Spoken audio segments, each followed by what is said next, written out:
Hey guys, fancy meeting you here. We haven't done a late night stream in a minute, have we? But I can't think of a better time to do a late night stream than right now because holy shit, did you guys see what Tim Pool did tonight? I was in my supporter call. I do my supporter calls on Mondays at 7 p.m. and on Wednesdays. Well, we're not going to do one this one today because I'm going to be streaming the congressional hearing. We'll talk about that. But on Mondays, we do what I call the Marathon Monday call. In that, we basically, in my supporter community, we spend like 5 hours on Monday night on Zoom just talking. And it's honestly like the greatest time I have. Not to pat myself on the back, but I really do think I have the greatest community on the internet. We have such a good time. And we were just wrapping up our supporter call tonight, and I noticed there was, well, a little kerfuffle. Let's just say a slight kerfuffle on Twitter. And in that kerfuffle was basically people talking about Tim Pool just going absolutely nuclear and basically calling Eliza Bleu a 2-bit fame whore. But what's even more masterful about what Tim Pool did, and we watched the clip and we're going to watch it tonight. If you guys haven't seen it, we're going to watch a clip from the show tonight. But we watched it on my Zoom call with my supporters and we started talking about it. And I said, you know what is even so masterful about what Tim Pool did tonight? It was honestly listen, man, you guys know I have mixed feelings about Tim Pool. I think Tim Pool is very smart. I think Tim Pool is smarter than he acts most of the time. I think he's a very hard worker. I also think that, I don't trust him so far as I can throw him, and I think that he really wants to grow as big as possible and will do whatever it takes to grow as big as possible. However, we must always give credit where credit is due.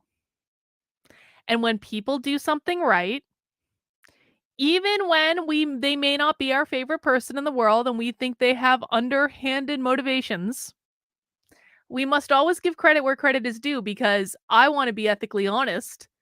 And I just find it's a good rule of thumb, man. And what I have to give Tim Pool credit for tonight is, and people are missing this, not only did Tim Pool drop a nuke on Eliza Bleu, who is clearly annoying him, but at the exact same time, he dropped a nuke on every single person that's been canceling Eliza Bleu. And that's actually more important. Because if Tim Pool is correct, then Eliza Bleu got exactly what she wanted from Tim Pool. So Eliza Bleu comes out the winner in this whole thing. But the people who have been running this cancel mob smear campaign, which I told you was a cancel mob smear campaign from the very beginning, and I'm claiming everyone pay up. Carlin was right, $2 super chats. I told you this was a fucking smear campaign.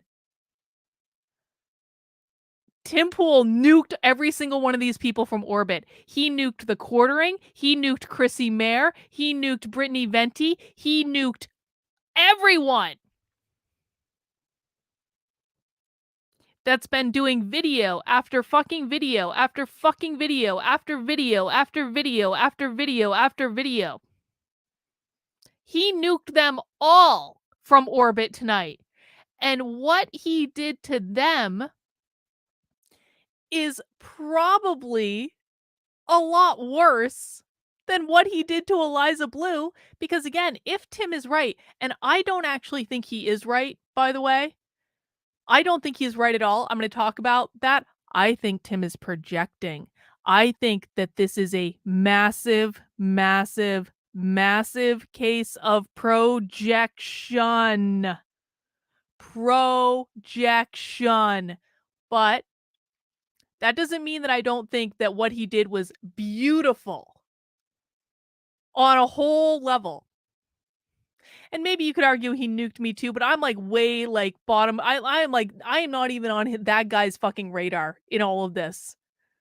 I'm doing commentary on the psychology and the social dynamics of the whole situation, so I don't really give a fuck. This is something that's interesting to talk about for me. Naruto says, the quartering is losing his ever-loving mind. Oh yeah, we're gonna look at the quartering losing his ever-loving mind. Maybe we'll even watch, I saw the quartering did a stream. The quartering has got to be... The quartering, I bet you, is freaking out right now. Guys, just so you know, late night streams are gossipy. This is like dessert. I probably should have made a Nitwits thing. Whatever. This is not going to be a serious highbrow stream. This is going to be lowbrow. We have to have our fun sometimes too, all right? We're going to look at the Quartering's Twitter feed. Maybe we'll even watch a little bit of the Quartering stream. It depends on how late I want to stay up tonight. Shout out to you, KB. I see you and your hard work. Keep it up. You're a wonderful woman. Thank you, Anthony. I do appreciate that. So, guys, what we're going to do is we are going to watch about a 7-minute clip of what Tim Pool did tonight. Oh, God, it was so great. No, I'm not a member of... I'm not going to pay Tim money. What are you kidding? No, I don't. If anyone... You know what we should do? We should ask Mr. Silas Dogood, can you download the after show for us and post it in locals? I'm going to text him. And I'm going to say, can you because he's in there and he downloaded the after show with Steven Crowder. I don't want to pay for that shit. But if you want to tell us what happened, Jenny, I would be open. All right. So what we're going to do is we are going to watch a 7-minute clip of what happened tonight. And guys, just in case you're looking for like serious content, go to my Substack and subscribe there. This is not going to be serious content, but I have been posting serious content. I was supposed to post something today. Maybe I still will, but I've got it for tomorrow anyway. But let's watch what happened. Let's just watch. So this is about a 7-minute clip. And then I'm going to tell you what I think is really going on here. Again, just for people who are joining, I do not believe that Tim is correct in what he's saying. But what I love about this clip is, one, Tim tells his chat to fuck off. That must have felt really good for him. I thought it was beautiful. Two, Tim posits an interesting... Bree, I know, I was thinking about you today. I know. I do need to do the West Wing. I really do. I really do. I'm sorry, Bree. I've let you down so much. I was legitimately thinking about you today. I was like, I have let that woman down. I love you, Bree. Thank you for the support. So Tim is going to posit a theory about why all this is occurring with Elijah Bleu, and I want you all to just, really pay attention, because not only does he go after Eliza Bleu, he is pissed off at everyone and their mother. And it's beautiful. All right, let's listen. A lot of drama comments. Let's start reading them. Jimbo says, so many came here to spread hate, not realizing their views and commentary help boost the algorithm for old Timmy boy. You don't like it, watch something else. Otherwise, you're clowning yourselves. Well, I appreciate the super chat and appreciate it. And then I put up a poll and I said, smash the like button if you don't trust Eliza Bleu. And 89% said, I will like because I don't trust her. That means everybody who smashed the thumbs down trusts Eliza Bleu. All right. Well, that was an interesting, it's 13,000 votes. It's interesting to see that so many people came here to support her by giving us a thumbs down. Well, I can't say I'm surprised. A lot of people do support her. Scroats McGoat says, last night as a member, if Tim doesn't disavow Eliza tonight, get the out, Scroats McGoat. You can cancel right now and see you later. You will never wave money in my face and make me disavow anybody, especially someone I care so little about. Oh, God, that was so beautiful for so many reasons. And I want to tell you why that was beautiful. So I cannot tell you every single time that I have a thing on the internet where a lot of people are looking at me or over something like probably ridiculous that I said on Twitter, I get all of these people in my chat and people commenting on my channel, and they go something like, they're like, I have been your fan since the beginning, but you have changed and I have to unsubscribe from you. And I'll tell you, every single time this happens, I have no idea who this person is. I have never seen them in my chat before. I have never seen them comment on my channel before. If I go into their comment history, there's like one comment on my channel in the entirety of it. And they're always like, they always make this big dramatic fucking exit. It's like, bro, you were not supporting my work in the first place. Fuck off. And so I love that Tim did that. That must have felt really, really good. I am live, Allotrope. I am live. This is actually happening right now. All right, let's continue. And he also said in that, like, someone I care so little about, like Eliza Bleu. You're going to really see Tim's inner narcissist come out in this. You're like, I'm absolutely convinced that Tim is a narcissist now. I've gone back and forth on it. You are going to see Tim's inner narcissist shine in this clip, and I'm going to explain why. Eliza Bleu. She's been on the show 2 times. If you're going to cancel because I won't do what you say, you shouldn't have been here in the first place. Bye-bye. Don't let the door hit your ass on the way out. All right, what else do we got? DJ Zeno says, unsubbed on members only after over a year. Here's $5 FU for you. Know I'm pretty bummed. Thought you like this woman. I just can't with you, Carlin. I don't know who the fuck you are. Maybe you're being sarcastic because it's a good moment. Maybe you're actually just dropping in when you've never been in my chat before. I don't know. I have no idea who the fuck you are, bitch. I don't care. I'm just learning from Tim Pool tonight. I'm taking lessons. You stood against censorship. Hope you change. See you later, buddy. Look, sad to see you go, but I will never cater to a mob. And that's it. End of story. Eliza Bleu is not important. She's not important to me. She's not a member of Congress. She doesn't enact policy. She is a low-tier internet personality that for some reason people are desperately obsessed with. And I literally don't care. So have a nice day. I got to say this. If someone got banned off Twitter or any platform for a reason other than violating the terms of service, that's a big deal and should be taken up and will be if it happened with the Twitter administration or the administration of the social network. But the personal stuff is... the Twitter administration, it's like, Ian? No offense, TMZ. TMZ garbage. It's like National Enquirer. I mean, if you like it, oh, God. But there's a lot we can build. Questioning you. I don't care if people care about this stuff. They're allowed to. But like the idea that people are going to come here and threaten, like, I will cancel my membership because you're not talking about someone no one ever heard of. It's like, dude, I get that you know who she is. But you know what's funny about Jack Murphy and Eliza Bleu is that here's what happens. People ask questions about these personalities. And I know most people listening are like, I have no idea who these people are. And that's exactly it. We had about 40,000 peak concurrent viewers. We get, 300 to 500,000 video viewers plus 100,000 on the podcast, and then about 1 million across the clips. And the people who watch have no idea what the people in the chat are talking about when it comes to Eliza Bleu or Jack Murphy. In fact, John, do you know who Eliza Bleu is? The only reason I knew is because I saw you guys talking about it one time. One time we mentioned. I never learned about her organically. No. So what I think is going on, to be completely honest, is that the people who are claiming they hate her are actually probably a paid reputational firm to promote her. So that's why I brought this up last week. There are companies you can hire that will spam the internet to generate buzz and attention for you. There's no such thing as bad press. So when I see people like flooding our comments and saying things that aren't true, like I'm canceling my membership, I can see who's canceling the memberships. Like I can literally, I own the website. And this past week, we have gained slightly more members than we normally gain. And it's probably because the guests we had on last week or whatever, and whatever, Jack Posobiec, maybe he's a great personality. And so we gain several hundred per week, and we gain a little bit more than that on average. With people coming in claiming that they're canceling their memberships, maybe they are, but we're gaining more than they're being canceled. I think that many of these people, I think 2 things are happening. One, a lot of it's inorganic promotion of Eliza Bleu.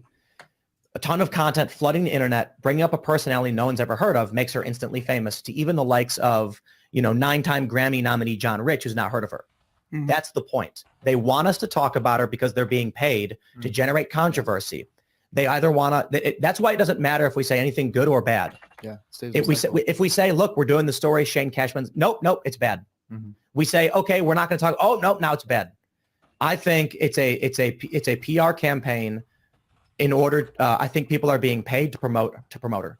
Yeah, keeps you in the cycle, basically. That's right. Everyone keeps She's talking never about been it. more famous because of Right, this. exactly. And so I'll be completely honest with the Shane Cashman story. I told Shane Cashman I didn't want him to do the story because he went from profiling Ye to Carrie Lake and now to Goddamn a right low I am, mid-tier Ray. internet Goddamn personality right. over you know that I just think the next he was supposed to be interviewing Andrew Tate. We reached out to Tate. I as Shane mentioned, this may kill the story, and Tate said yes. And so we were like, this is great. Shane writes tremendous work. I said, I don't think he should do it because clearly they're trying to promote Eliza Bleu. That's what this whole thing is about. She's never been more famous. Yeah. And I think it's beneath him. But he said, look, man, I really, really want to dig in and do the story. It's 80,000 words is massive. And That I'm like, is look, a man, you do your huge thing. I'm hang not gonna on. tell you what you can or can't write. I just want to say, like, okay, for people who don't have a sense of the scale of 80,000 words in a couple of days, like, I know that this is not the subject of this video, but mad props to Shane Cashman. 80,000 words is longer than my book. Either of the books that I've written. Both of my books are between 60 and 65,000 words. That is a book length amount of words. If Shane Cashman legitimately wrote 80,000 words in like 3 days, that guy didn't sleep. I don't know if Tim is exaggerating or what, but that is seriously fucking impressive. Well, Nate of the South says, I was your fan from the beginning, but now I have to go. Cries. Well, I mean, you're paying me money, so I guess thanks. I don't know what to say. Thank you for the money. I don't know if you're being real or sarcastic. I hope you're being sarcastic. I've never seen you before, so I don't think I think that's sarcasm. Okay, let's just go with that. See, you are being sarcastic too. No, I'm not simping for anyone, bro. Have you? Okay, now I know you're bullshit because have you seen the amount of videos that I've done ripping Tim Pool apart? Oh, that was it? Oh, that's what that means. Sorry, guys. The S means sarcasm. Okay, thank you, Justin. I appreciate that. Thank you. I didn't see it. It's been a long day, guys. Okay, Monday is my long day. This one I can't be. No, she is real. This woman is for real. What the fuck? Lady, you've never been on this channel before. This is so much fun. So fascinating to see Carlin simping for Tim and company, seemingly oblivious to the fact that she is even more insignificant than Blue. Like, honey, I don't want to be significant on the internet. I don't want no. Please let me maintain my insignificant status. Only 1 degree removed from being dissed in public by Poole and his cucks. I have made an art form of shitting on Tim Pool in the past. I will have you know, but I would be no happier than if I never got any more well known than I am right now. Anyway, let's keep going. I trust you. At Timcast, we don't tell people they have to say something. They can't say things. Someone wants to post offensive memes on social media. I'm not going to fire them over it. Shane comes to me and says, "Is this story I got to tell?" I say, "You do your thing." But I'm telling everybody who's who's listening and doesn't know who this is. I will just explain. Right Fuck now, you, bot. There's a massive campaign from high-profile personalities to promote and make Eliza Bleu famous. Okay. She has stayed. Okay. I want to introduce everyone. You know, I was originally just going to let this play, but now apparently I want to talk. I just want to introduce everyone. If you are unfamiliar with the idea of projection, and this is what's really ironic about KK telling me I was simping for Tim, I am about to nail Tim between the fucking eyes in a way that he probably didn't anticipate.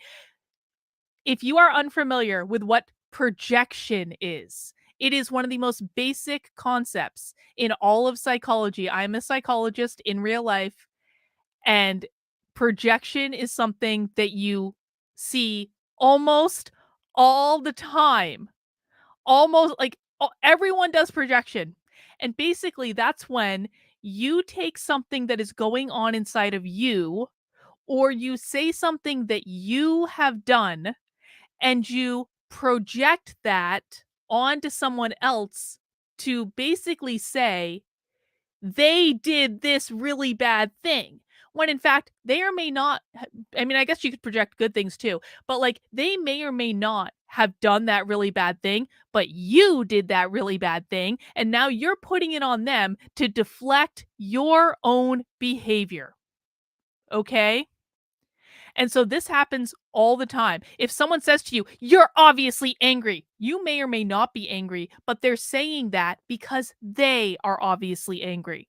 And the reason that we project, it is actually does make sense from just like a the way our brain works perspective.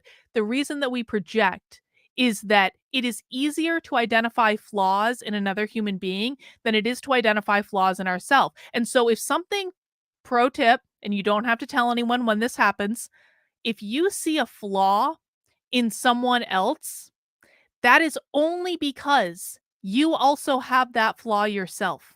Because if you didn't have that flaw yourself, there is no way in the world that you would even notice the flaw in someone else. But I don't know what you're talking about. Absolutely not. I would never do anything illegal at all. Naruto says, what resist persists? They're making her famous. Well, yes. Yes. They are making her famous. Anyway, Tim is about to do a master class in what projection looks like. All right. She wants to be famous, even to Shane Cashman. And so they're coming and spamming us with comments to force us to talk about her like we are right now to make her more famous. Yep. It's working. And I was like, let's not go anywhere near this because someone's getting paid. It's a PR stunt and it's working. Yeah. There you go, guys. I've addressed it. Have a nice day.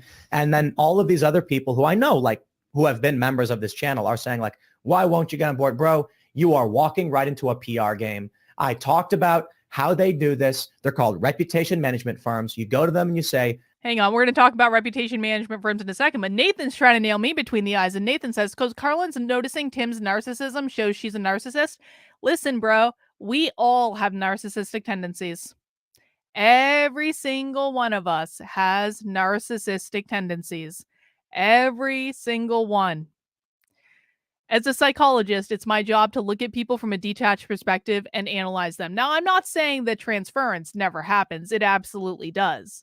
But I'm not ashamed of my narcissistic tendencies at all. I don't see them as a flaw. I see them as something that got me to where I am. And do I have narcissistic personality disorder? No, I'm a fucking empath. I have the opposite of narcissistic personality disorder. I feel everything. But narcissists sometimes can come off as empaths. So it's just the way it goes. But no, you shouldn't be like, if you're a fucking narcissist, man, embrace it. Donald Trump is a massive narcissist, and being a narcissist got Donald Trump to where he is. If Tim Pool is a narcissist, as I do believe he is, that narcissism is part of how he got successful. You're not going to be personally successful if you don't embrace some of your narcissism. Justin, you are absolutely a narcissist.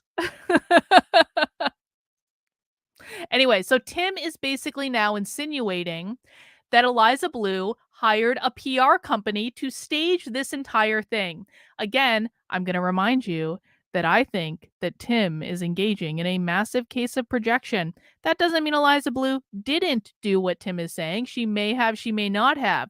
But there's a reason that this is the explanation that has come to mind for Tim. I'm just saying.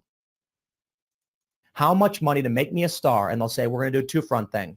We're going to say you're fighting a good fight, but you got controversy. That way we get you on both fronts. People will defend you. People will oppose you. And this will result in high-profile outlets. The Daily Beast will write about you. You're going to get a bunch of, grifter channels are going to start talking about you, drama channels, big YouTubers. We will make you famous, and it'll cost you $100,000. And there you go. Congratulations, everybody. You did exactly what the money paid for, and here we are addressing it just for you. Hope the money was worth it.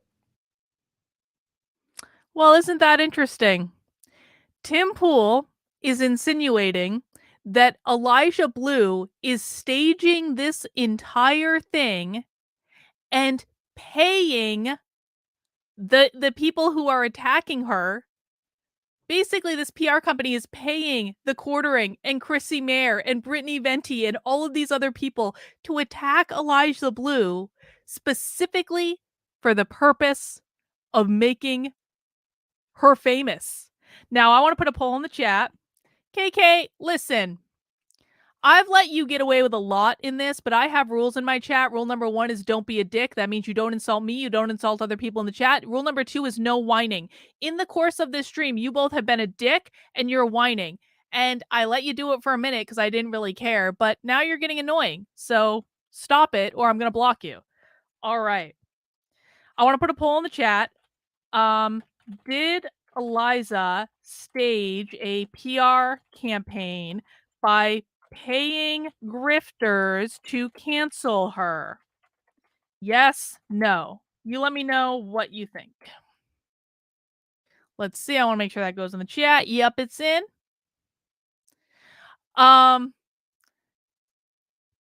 You may be right, but don't insult me in my chat or else you're going to get banned. So here is what I think about this. Is it possible that Eliza Bleu hired a PR campaign or like a PR company to stage this? Sure, I guess it's possible. I don't think that's actually what happened.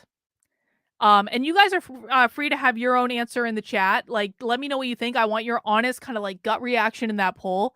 I don't think that that's what happened. And the reason that I don't think that that's what happened is because why, of all things, would they stage a PR campaign to purposefully brand her as a liar? I get Tim's point where he's saying that like no publicity is good publicity. Okay, he might be right about that.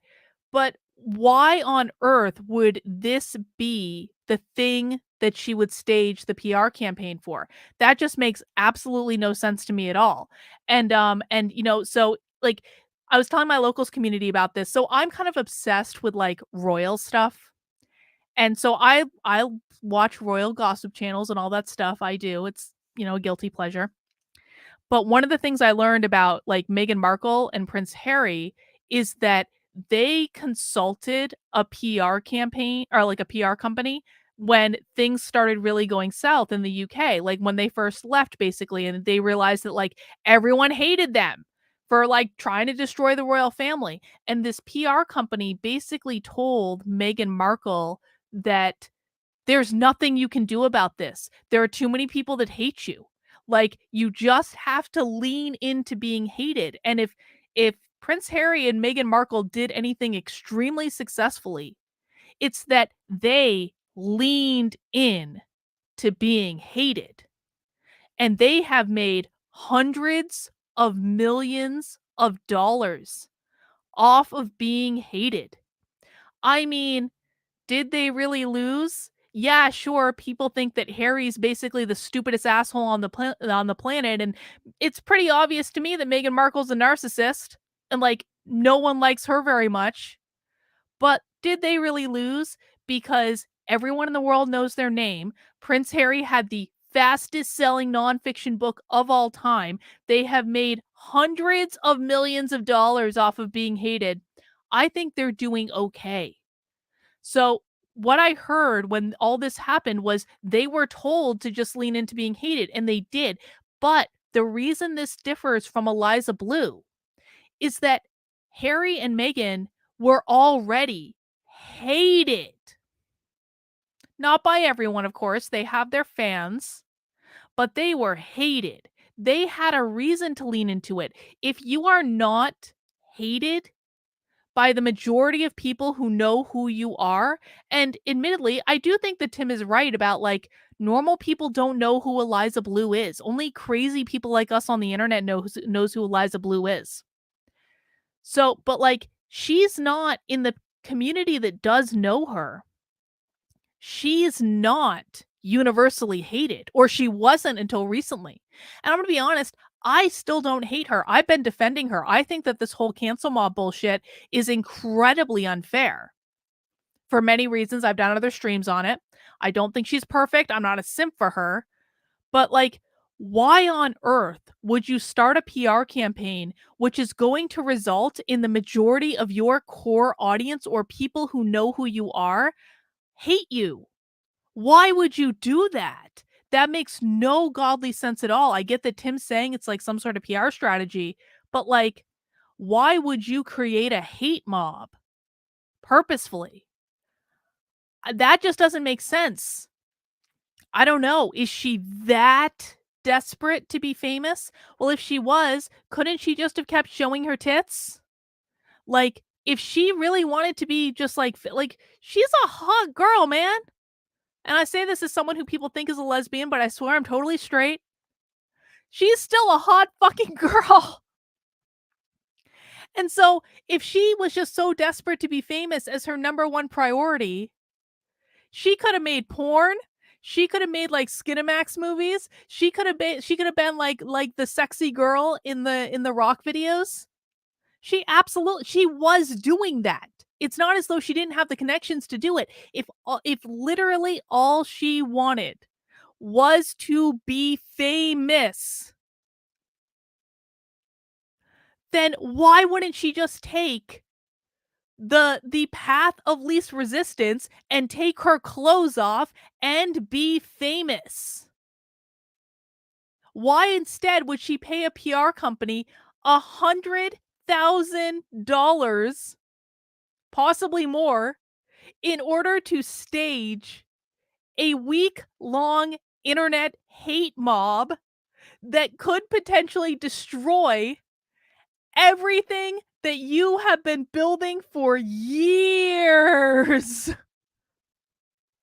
Why? That makes no sense. So no, I don't think Tim is correct here. What I think is that Tim is projecting, because I think that Tim is saying something that Tim himself did. I absolutely believe that. If Tim is saying that he knows that these reputation management firms will take hundreds of thousands of dollars, which, by the way, Tim Pool makes about $3 million a month. He has several $100,000 a month to spare. Tim trends on Twitter for people hating him all the fucking time.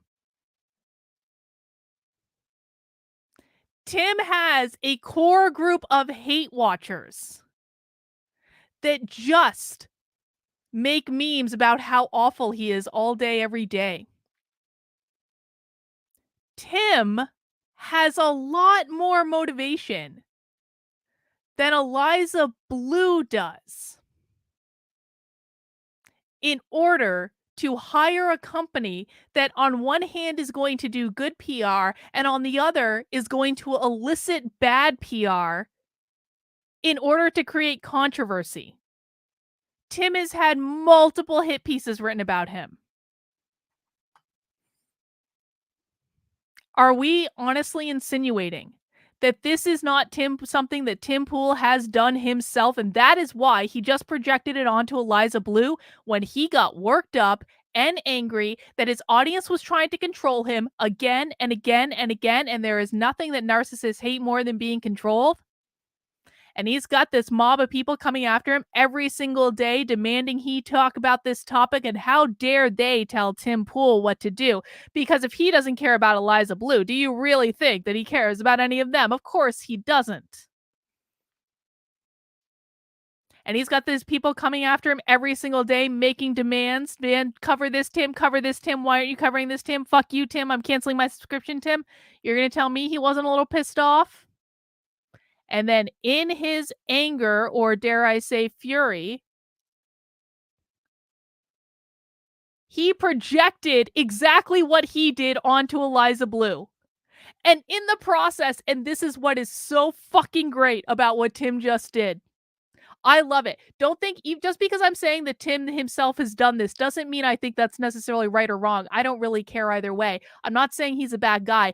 This was fucking brilliant, because in the process of telling his audience to shut the fuck up, of nailing Eliza Bleu between the eyes for taking his spotlight, he also bent the quartering over and spanked his ass like it's never been spanked before. And not only did he spank the quartering, he lined all of those fuckers up. He lined Brittney Venti up. He lined Chrissie Mayr up. He lined Fair and Balance up. He lined every single person that has been talking about this for days and days and days and days and days up, and he spanked all their asses in one fell swoop. And the reason that he did was he was not just saying that Eliza Bleu took money and paid the reputation management firm to get her dramatically canceled on the internet. He's also saying that every single one of those fucking grifters took money to make all those videos. What he's saying about the quartering and Chrissie Mayr and Brittney Venti and all the rest of their merry fucking men is that every single one of them is a sell-out shill that will say anything that a reputation management company pays them to say. And Tim has a lot of overlap with those people, especially the quartering.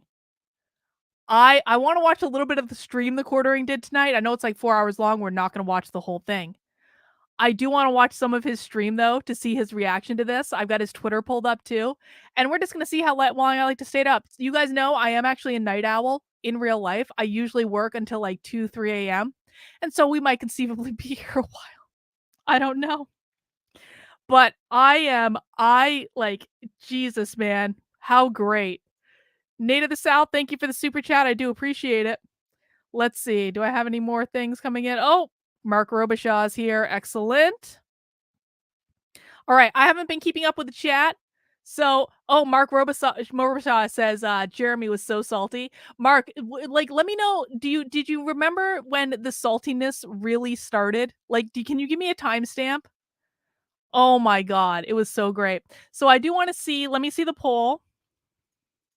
71% of you agree with me that Eliza Bleu did not stage a PR campaign by paying grifters to cancel her. If you guys think I'm not going to make a clip of that spanking tirade, you have got another thing coming. I'll tell you what. All right, let me just look at the Quartering's Twitter page real quick. No, I would absolutely not date Brittney Venti. Brittney Venti is not anywhere near smart enough for me. All right.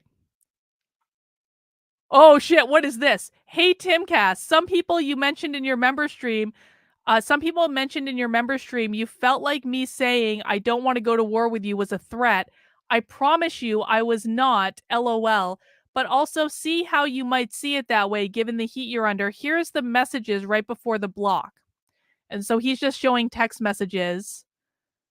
For sure, I'll reach out to Cassandra, even though our viewers want war. I don't. Please tell me this dude took her to task. Okay, so the quartering didn't really do anything wrong there. See, I told you the quartering was going to be sweating like a little bitch because Tim just nuked this asshole in front of his entire audience. I don't know what Jeremy did to piss Tim off, but I have a feeling that this might have been something that built up for a while, and finally Tim was like, enough with you, sir. Depart. I am not upset in any way that you communicated our private messages, especially if you thought it was a threat. I never intended it that way. As you can see from my previous messages, I wasn't mad at or anything. I don't think Jeremy was actually threatening Tim. I think Jeremy was just being a whiny little bitch. I was even in good faith saying, like, bro, I hope Shane really takes her to task. Like, I was cheering for the article. But again, I get if you get blasted constantly. Maybe you thought I was twirling my mustache or something. I wasn't. Wish you the best. I don't know why Tim Defender bots keep yelling at me. Okay, let's see. I want to see. Oh, starts at... So basically right away. Thank you, Mark Robishaw. Let's see what else the quartering had to say on Twitter.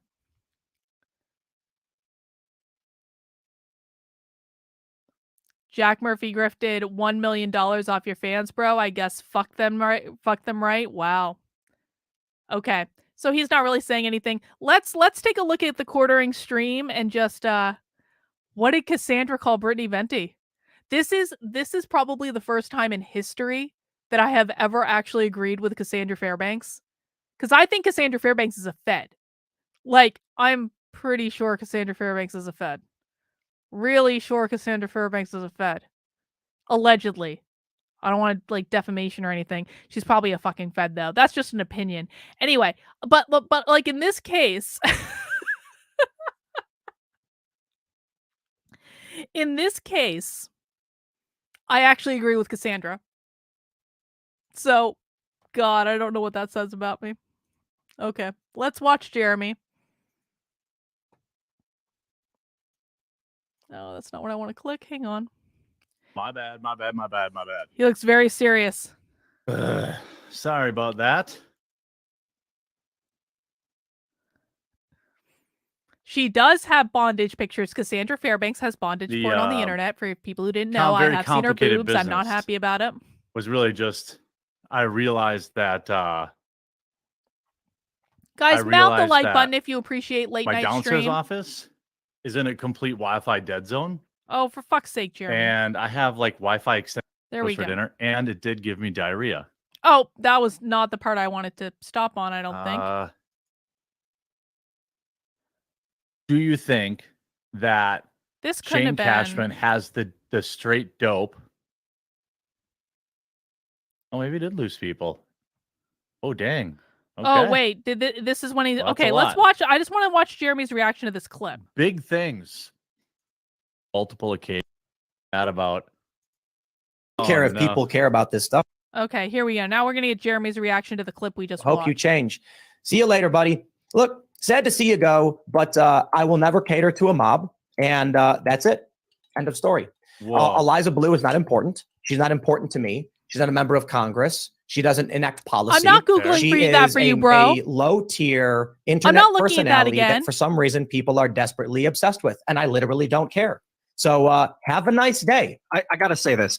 If someone got banned off Twitter or any platform for a reason other than violating the terms of service, that's a big deal and should be taken up. And will be if it happened with the Twitter administration or the administration of the social network. But the personal stuff is it's like, no offense, TMZ garbage. It's like National Enquirer. I mean, if you like it, oh God.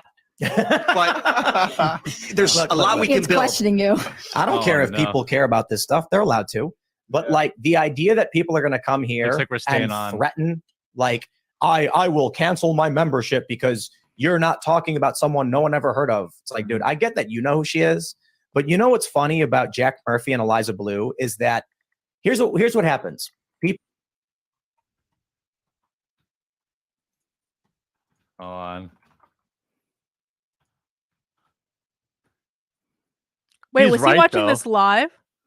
Oh God. He was watching this live? Holy shit. People ask questions about these personalities. And I know most people listening are like, I have no idea who these people are. And that's exactly it. We had about 40,000 peak concurrent viewers. We get, 300 to 500,000 video viewers plus 100,000 on the podcast. And then about 1 million across the clips. And the people who watch have no idea what the people in the chat are talking about when it comes to Eliza Bleu or Jack Murphy. In fact, John, do you know who Eliza Bleu is? The only reason I knew is because I saw you guys talking about it one time. One time we mentioned I never learned about her organically. No. So what I think is going on, to be completely honest, is that the people who are claiming they hate her are actually probably a paid reputational firm to promote her. So that's why I brought this up last week. There are companies you can hire that will spam the internet to generate buzz and attention for you.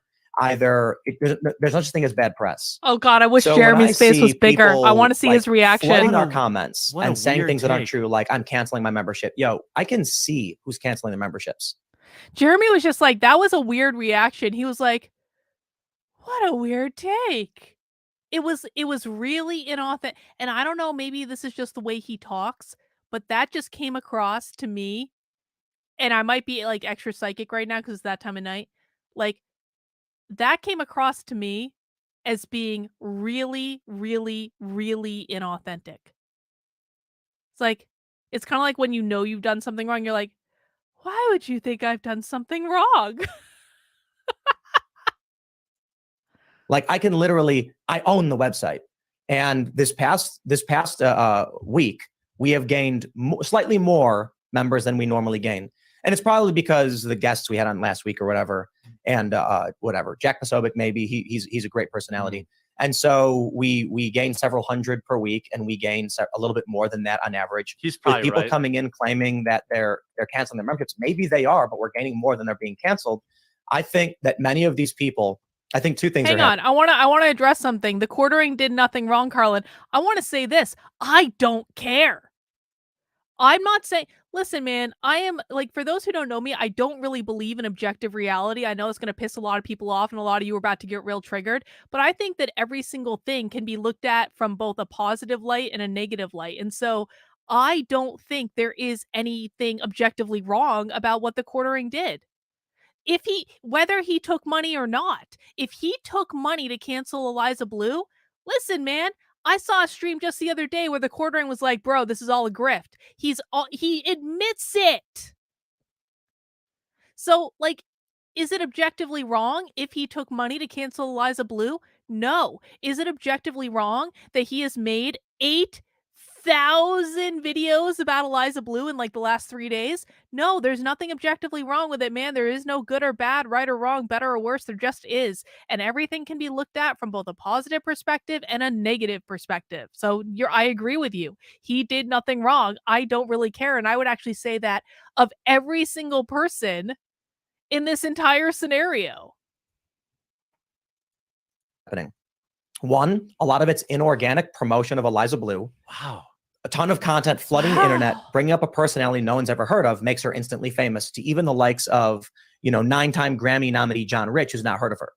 That's the point. They want us to talk about her because they're being paid to generate controversy. Who's they? Let's They not either dismiss want to. this. That's why it doesn't matter if we say anything good Let's or not bad. dismiss it. If we say, look, we're doing the story, Shane Cashman. Nope, it's bad. We say, okay, we're not going to talk. Oh, no, now it's bad. I think it's a PR campaign. Hang on. Well, Alex, this is a fair question. So, guys, if you just joined, my chat rules. This is not an unmoderated chat. Don't be a dick. That means you don't insult me. You don't insult other people in the chat. No whining.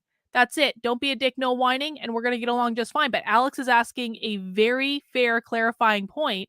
Can we at least insult ourselves, or is that still a no? Even if I disagree in some of what you say, I still enjoy your content. Yes, you are allowed to insult yourself. I once got banned from Twitter for 12 hours for calling myself a cunt 3 times. You are allowed to insult yourself. I don't care. Just don't insult other people. Or if you're going to do it in like a playful way where they don't mind. This is meant to keep things nice for everyone, all right? I don't want there to be shit posting in my chat all the time. And by the way, you're allowed to disagree with me. Do not disagree with me is not one of my chat rules. You're allowed to disagree with me. Just don't insult me when you do it. Just don't make like a crack about like things that have no bearing on the subject at hand. That's all I'm asking, man. I don't think it's too much. Anyway, let's keep going. In order, I think people are being paid to promote her. Yeah, Really? in the cycle, basically. That's right. Everyone She's keeps talking never about been it. more famous because of Right, this. Exactly. And so I'll be completely honest with the Shane Cashman story. I told Shane Cashman I didn't want him to do the story because he went from profiling Ye to Carrie Lake and now to a low mid-tier internet personality. Over that I just think the next he was supposed to be interviewing Andrew He Tate. looks fake to me. I'm reached out sorry. Tate. This is inauthentic. As Shane mentioned, this may kill the story.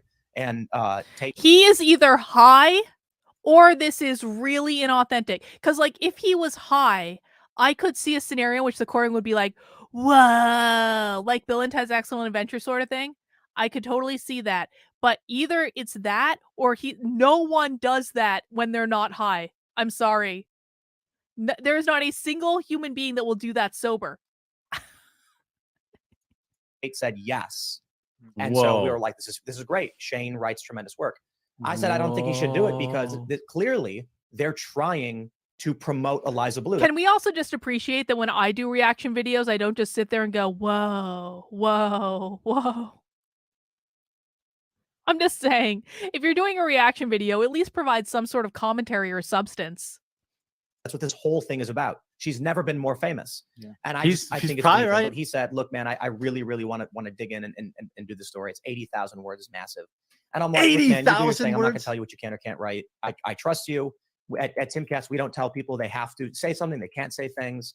Someone wants to post offensive Not me yet. on social media. I'm not going to fire him over it. Shane comes to me and says, "Is the story I got to tell?" I say, "You tell you do your thing."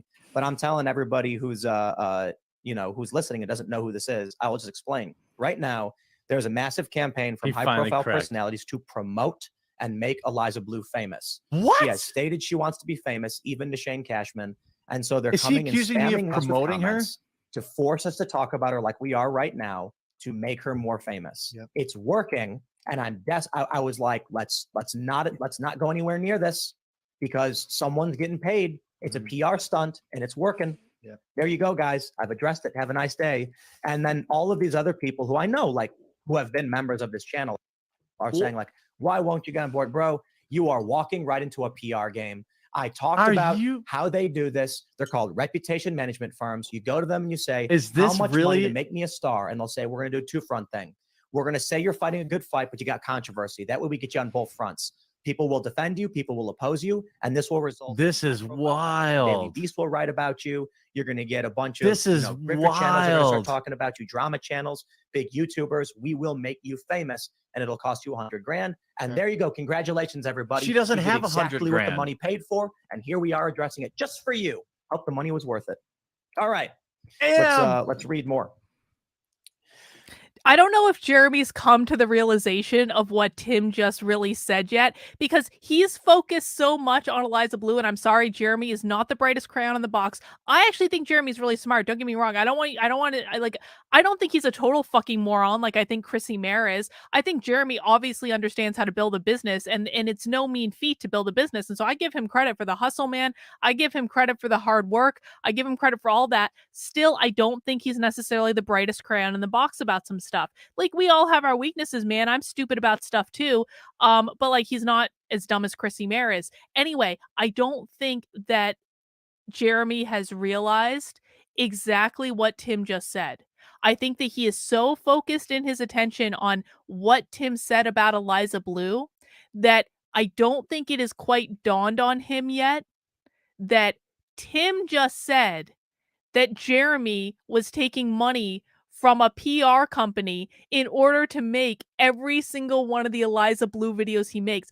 That's what Tim is insinuating. And I suspect what's going to happen is that we're slowly going to see the wheels start turning in Jeremy's head. And he's going to be like, "You motherfucker."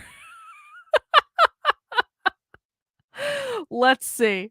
All right. Tom Pant says, think about why Dave Mustaine no longer has the satanic imagery or plays certain songs. Can't be ironic. Whoa. Damn, boy. All right. Grofty says, UFOs spin, Buck. I don't believe you, Buck. And again, I want it for people who may have just joined. I do, and I said this earlier in the stream. You can go back and watch. I don't think Tim's right. I think Tim is projecting. I think Tim has done exactly what he said Eliza Bleu did. I think Tim has in his past, maybe allegedly, this is just an opinion. I think that Tim has hired a reputation management company like this, where they've done this, where they've created positive and negative PR for him. And now I think he's projecting what he's done onto Eliza Bleu. I don't think Tim's correct about that. So I agree. I'm gonna spin that UFO. Just You're gonna spin that. By the way, I know Dave Mustaine pretty well. Was the satanic thing an act? I don't know if it was an act back in the day, but I know that's not what he is now. So that comment actually. Oh, I keep saying Elijah instead of Tim's doing full Eliza. Howard God Stern damn it. live action. I don't know. I don't know. Like, And let me know if he interacts with another related. I don't want to just restream him because that's not fair. That is a really bad There's two idea, things bot. that I That's think are not a really good. funny right now. It's No, my guy I and decline. The voice. Saying the voice.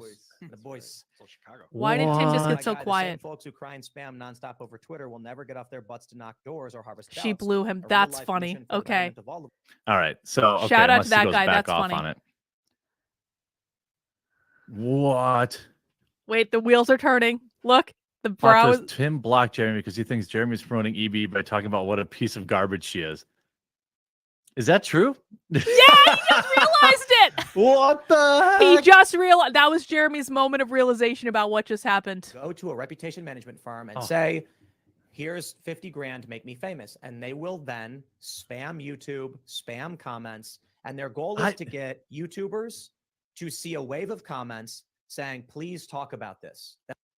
Who is he talking about? You, Jeremy, you. Is he literally You. accusing me of getting paid to? Yes. What? Yes, he is. Jeremy, congratulations, my friend. You made it. Murphy's Pool, I would never get high on the internet. That would absolutely not happen ever in history. I don't know what you're talking about. Stop spreading gossip.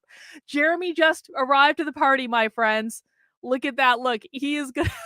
I can only imagine what this is going to be like. This is great. I'll stay up all night and watch this stuff. Is he rewinding? Vandalized. So then it became a controversy manufactured. So you want to know why I think these people got censored on Twitter? Oh, here we go. I think it's possible, and I'll just keep it vague.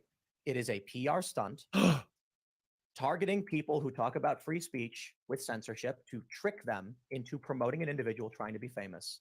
And they all walk. He right can't into it. possibly believe this. It is PR stunt 101. It also makes me think there are situations where a creator would pay a firm to do it 50 grand or whatever. But then there's also the impact investment that there could be companies that try and find people on the internet, like content creators, Yo. like, we're going to make this. If any PR company wants to pay me to shit on Chrissie Mayr, I would absolutely take that money. If any, please, I'm going to make a new level in my Patreon right now where you can pay me $1,000 a month and I will shit on Chrissie Mayr every single fucking day. Actually, no, I don't know if it's worth $1,000 for me to do it every day. I will shit on Chrissie Mayr at least twice a week. All right? Twice a week. That would be amazing. If someone wants to pay me, I will shit on Chrissie Mayr. I will shit on the quartering.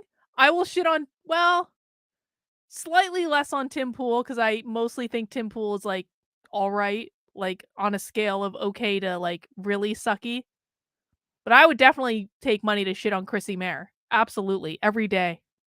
One famous because they are talking about. He a thing we can't be talking believe about right now. this. Dude, it's literally astroturfing. It's like the definition of what's happening.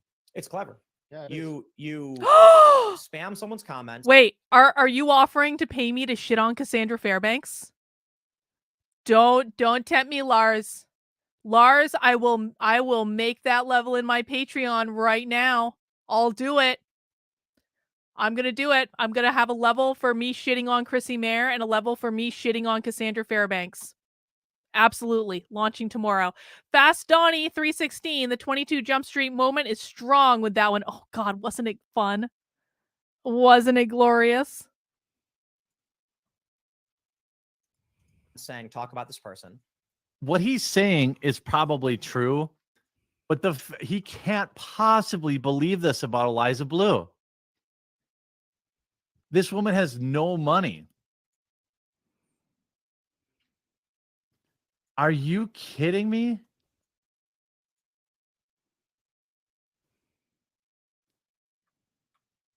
What a bizarre.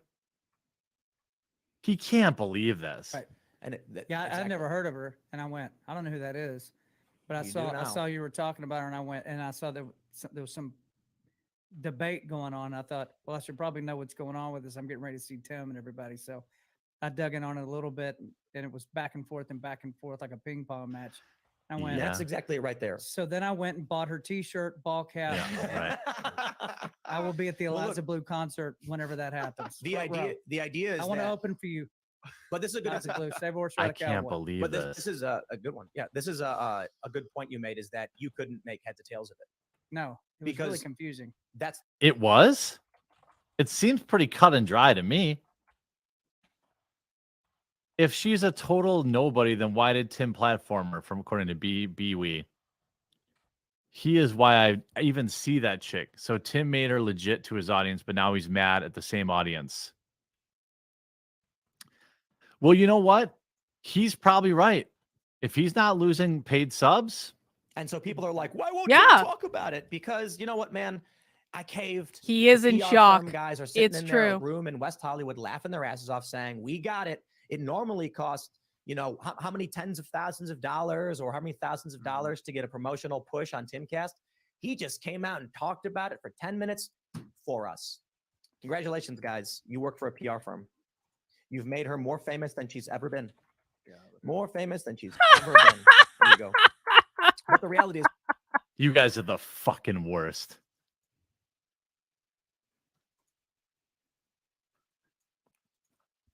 accounts. One guy makes, you get 5 guys, you get 50 accounts. They post comments. They accuse you. They create a perception. Then they start sending those comments to journalists saying, please write about this. Yeah, I think a PR lot of 101. people maybe got kind of. All right, drawn- so let's not watch him in real time, okay? We'll finish. We'll catch up on. Let him finish. You know. That was really, really, really weird. That was really weird. Why did he go with that? Why did he go with that? Because he's projecting Jeremy, just like I said. I mean, like, did he literally just insinuated that Projection. people are getting paid to promote this? Yes, that's He exactly what he can't said. believe that.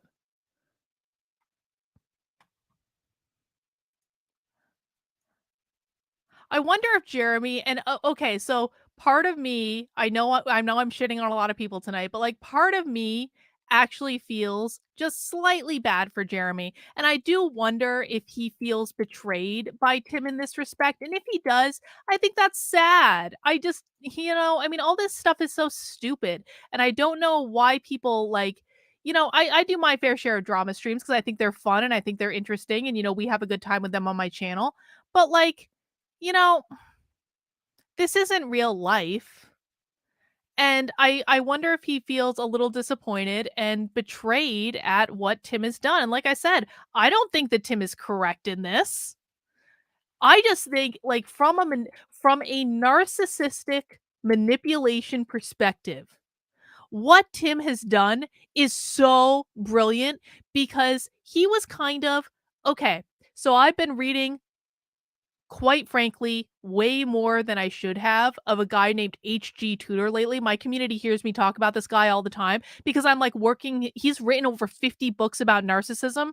He's a narcissistic psychopath. He's written all these books and I'm like slowly working my way through all of them because they're fascinating. And one of the things that I've learned emphatically is that there is nothing that narcissists hate more than being taken out of control. I've thought for a long time that Tim legitimately has narcissistic personality disorder. I have discussed with Tim's sister on this channel that I think that Tim has narcissistic personality disorder, and I think that that is a sad thing. I don't think it's happy.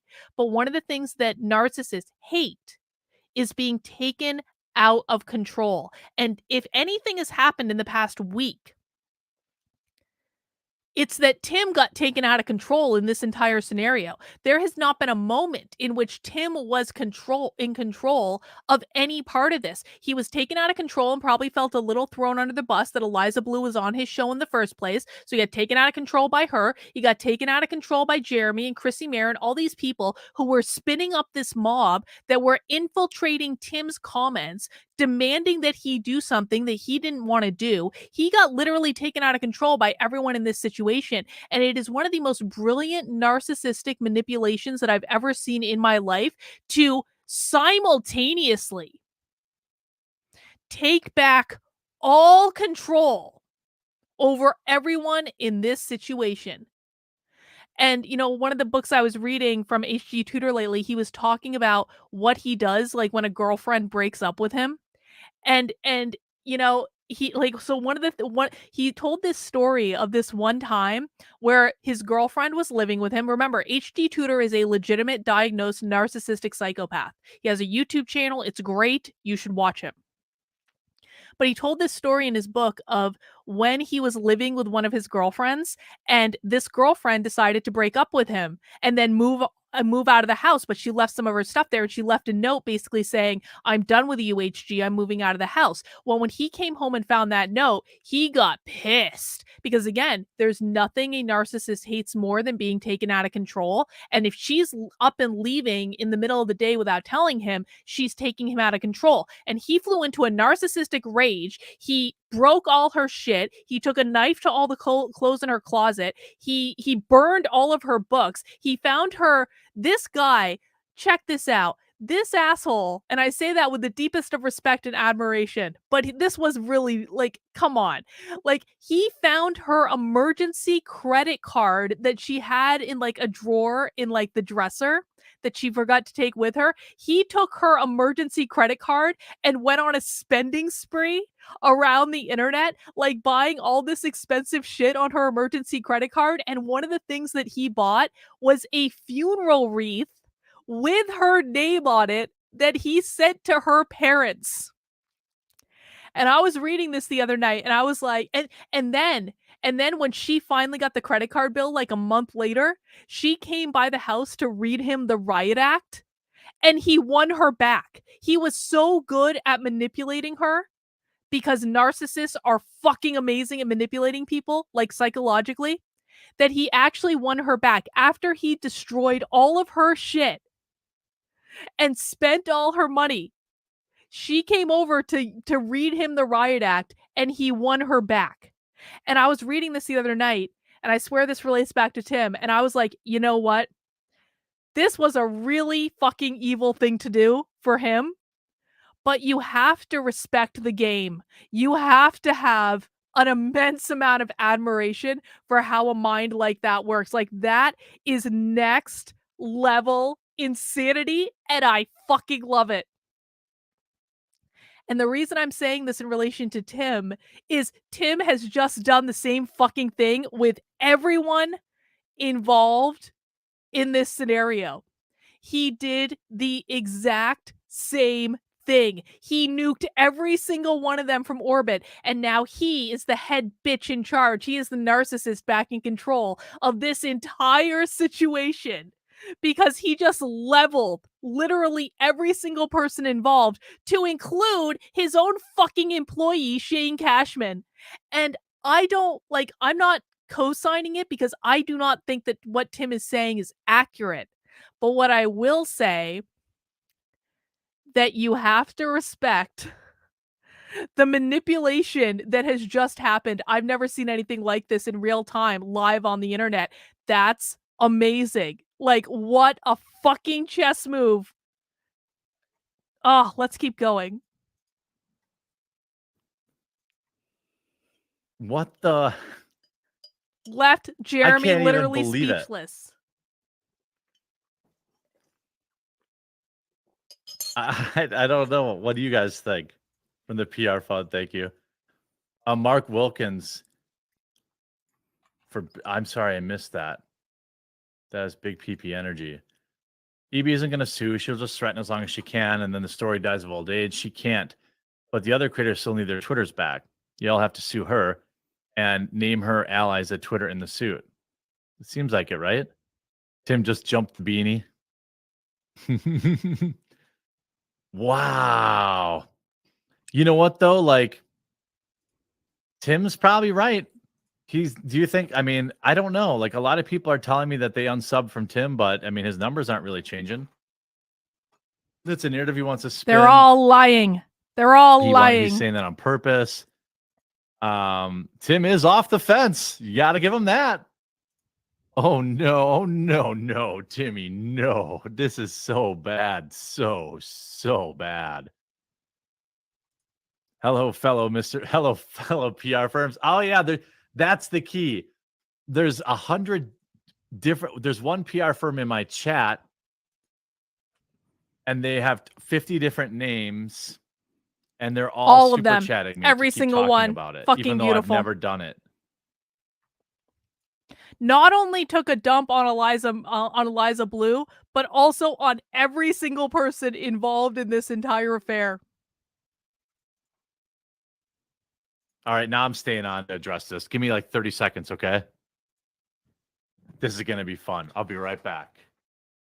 While I'm gone, go check out. Hey, by the way, if you've bought my product, take a picture of it and submit a review while I'm gone. You just go to the product page, you know, the item you bought. Let's say you bought organic Earl Grey. You can go right here, click on the reviews, and then you can write a review right here on the right. If you haven't maybe take this opportunity to read a few.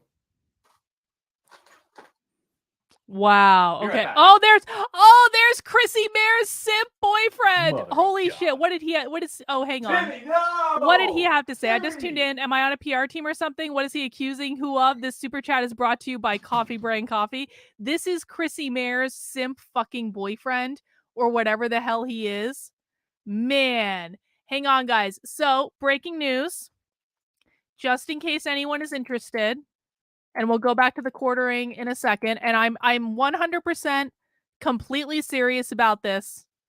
This is the most serious thing I have ever said on any stream in my life. I have just added a new tier to my Patreon. So if you go and you go all 7 levels, we get to the drama queen level for $1,000.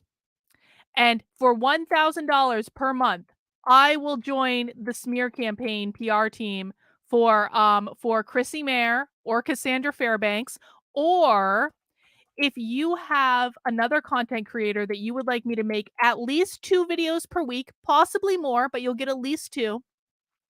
If you have another content creator that you would like me to shit on for $1,000 a month, we can have that conversation, but I'm not going to do it if I like them. I'm not going to do it unless I actually legitimately loathe them. And, Mark, I was thinking that, I'm going to keep it as $1,000. Here's what's going to happen. I will keep it as $1,000 a month for the rest of this stream. Because I do agree with you. I was thinking in my head, like, that's not enough. Come on. I'm raising it to $2,500 after this stream. And we're just going to see what happens. But we'll keep it as a launch special for me to shit on either Chrissie Mayr or Cassandra Fairbanks at least twice a week. I'll do it. But if you have another content creator in mind, we can talk about that. But I'm not going to do it unless I legitimately want to shit on them. We're not doing inauthentic grifting here. I legitimately detest both Chrissie Mayr and Cassandra Fairbanks. I think they're both awful. And so I have no problem taking your money to make videos shitting on them. Pay me money to shit on Chrissie Mayr. I've just put that in the chat just in case anyone needs a link to my Patreon. We're just going to see how it goes. We're keeping it as $1,000 a month for the rest of the stream. If you decide to do it tomorrow, might be a little bit more expensive. That's just going to, yes, capitalism is fucking awesome. All right, let's go back to the quartering stream here. Not that one, that one. But I got to set it up different.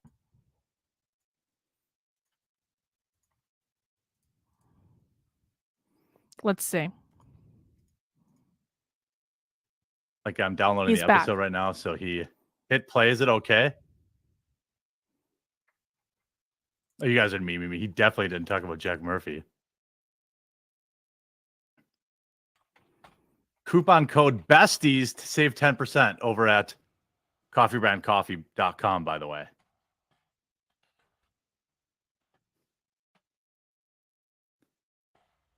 He read it. Oh, no. Is he mad?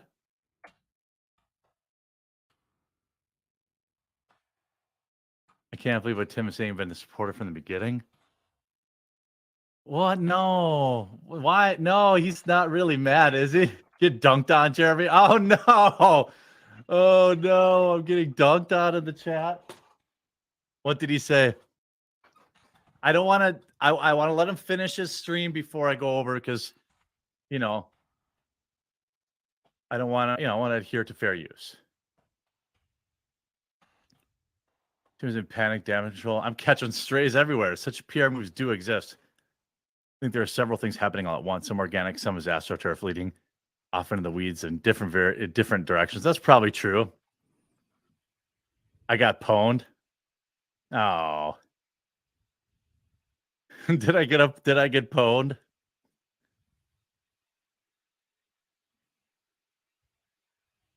They smash me.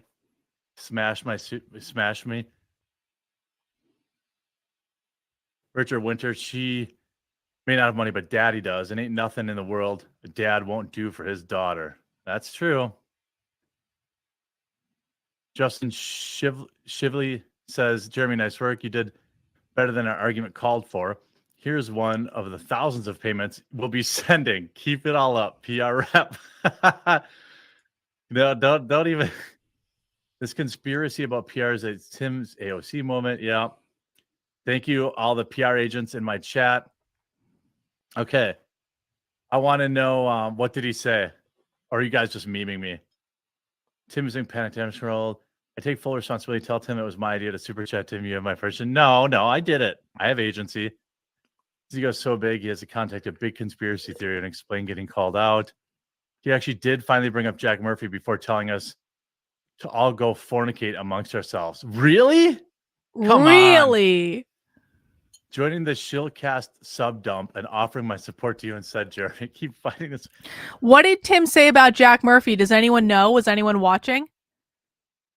Did he say anything? Like, is that really what happened? What's happening? What's happening? This is so fucking great.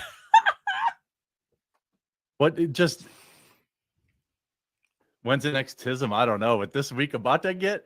Wait, hippie, did hippie support me at least?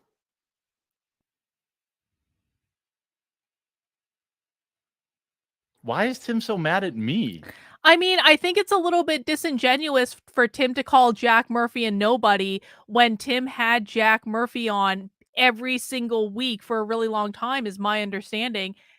Except, oh my God, this is just more proof that Tim is a narcissist. You know what a narcissist would do? And I've said this of Tim before, Tim surrounds himself with people who are not as smart as Tim so that Tim can be the smartest person in the room at all times, because Tim is legitimately very smart. But he's dumb about some stuff though, and Tim makes himself look smarter by surrounding himself with people who are not as smart as he is. So what does it say about Tim if Tim said that Jack Murphy was a nobody? Tim had Jack Murphy on his show every single effing week. Why on earth would you have someone on your show every single week that you think is a nobody? Either Tim is lying and he doesn't think Jack Murphy is a nobody, or Tim does think Jack Murphy is a nobody and he believes that he looks better when he's sitting next to Jack Murphy. And so the whole reason that Tim had Jack Murphy on his show was that he thought that Jack Murphy would make Tim look better. It's one of those two things. One of those two things has to be true. Can't be both. Can't be neither. One of them is true. You just finished? Okay.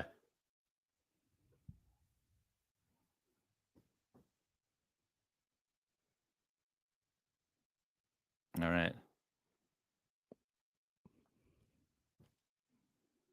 Up in the drama and the motions of it, but really, like, if Brittney Venti got banned for Oh, he said I was a drama queen. Well, I am.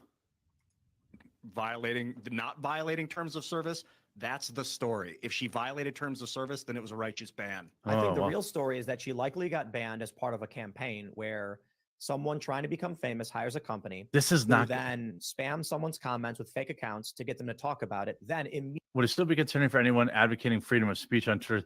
Well, let's assume for a second what Tim Pool said about Eliza is true. Wouldn't it still be concerning for anyone advocating freedom of speech on Twitter's involvement with a PR firm? Makes no sense. Yeah, I mean, this is the most insane thing I've ever heard. Like, who is he talking about?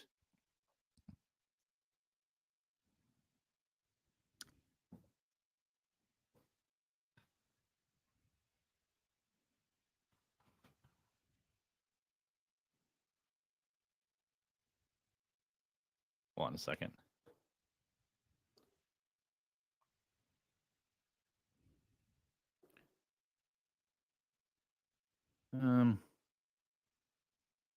What are you doing, Jeremy? Dooby-doo. He's like texting his lawyer. He's like, can we sue Tim for defamation? We'll take a look. What are these? I think my vacuum turned on downstairs, so the dogs are going berserk. Oh, God. That's it. Okay. Well, this is exactly right. Tim is the one that's walking away Immediately in use the those power accounts to do position in mass this whole flagging, thing. which resulted in algorithmic censorship, meaning no one at Twitter actually looked and saw it. When Twitter receives a certain amount of flags in a certain amount of time, so does YouTube and Facebook. They instantly take it down because of things. He's right about that. It does exist. Things like gore, live streamed murder, and things like that. He's right. Then the streamer then comes out and screams, David, thank you for joining "Oh, as a I've been member." censored," because they have been, and that generates the story, which makes the person famous. Thank you, Richard. So it's just too obvious. I'm not going to be involved in that stuff. That's the extent that I'm willing to be involved in it. And to anybody who has no idea who these people are, I thought it was worth talking about so you can understand how these PR reputation management firms work, how they generate images of individuals for the sake of making them famous. Tim is saying EB used her context of Twitter to ban large audience users to get them to talk about her, using you and your audience. This is the most insane thing I've ever heard. Yeah, I think I'd be funny because concerned. everyone's like, Eliza Bleu just wants to be famous. Congratulations. You just made her famous. If it's You made her more famous than anyone's Eliza, ever. if that is true, Eliza, you got to remember, why are you? Why do you want to be famous? Do what you want. The fame is a byproduct. She literally says it to Shane Cashman. That's what she's doing. I've been. Listen, I'm going to say this, and I think that this is a little bit unfair to criticize Eliza for, because it is true that Eliza says in that article that Shane Cashman wrote that she always wanted to be famous. But quite frankly, a lot of people want to be famous. Tim just wanted to be famous. The only way that Tim was going to be successful was if Tim was famous. So should we really be shitting on people for saying they want to be famous? A lot of people want that. I've never understood it. Like, I got into this position accidentally, and I don't think I'm famous at all, and I don't ever want to be more known than I am right now, to be quite frank. I feel like I fly under the radar pretty well, the occasional hit piece aside. But, like, there are a lot of people out there who want that. Why is that objectively bad? Now, if Eliza really did hire a PR firm to basically destroy her name, I don't understand that move. Like I said earlier, I don't think this is what happened. I don't think it made any sense. But Tim criticizing Eliza for her telling Shane Cashman, I've always wanted to be famous. Pot calling the kettle black, Tim. What the fuck are you doing right now? You're printing money in your house, and the only way you could be printing this much money is by getting famous, bro. And I know, because your sister told me so, and not just even your sister, but other people around you, that you started trying to grow as big as you possibly could after you got COVID, because getting COVID made you into a different person.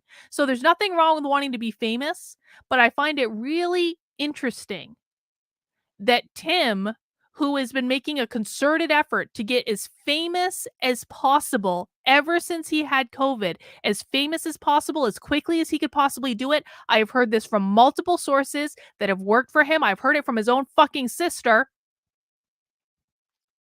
You're telling me that he is above board when he's criticizing someone for wanting to be famous? Please. Jenny's getting inky with it. Says, where did V and the quartering get info to go after Eliza? I suspect it was people tweeting at them, and that's who Tim thinks was paid, and the quartering and Venti brought in. Maybe that's true. Jenny's getting inky with it. Maybe that's really who was paid. But if that's the case, if that is the case, that the quartering, Brittney Venti, and Chrissie Mayr and all the rest of their band of merry men were used as pawns in this whole equation, and it was really they bought bot farms essentially to basically like spam their comments and their replies saying cover this, or to send them stuff, or to like get them to cover the story somehow. What that tells you is that they're all shills to their audience. Now, I listen to my audience, but I'm not going to cover a story unless I want to cover a story.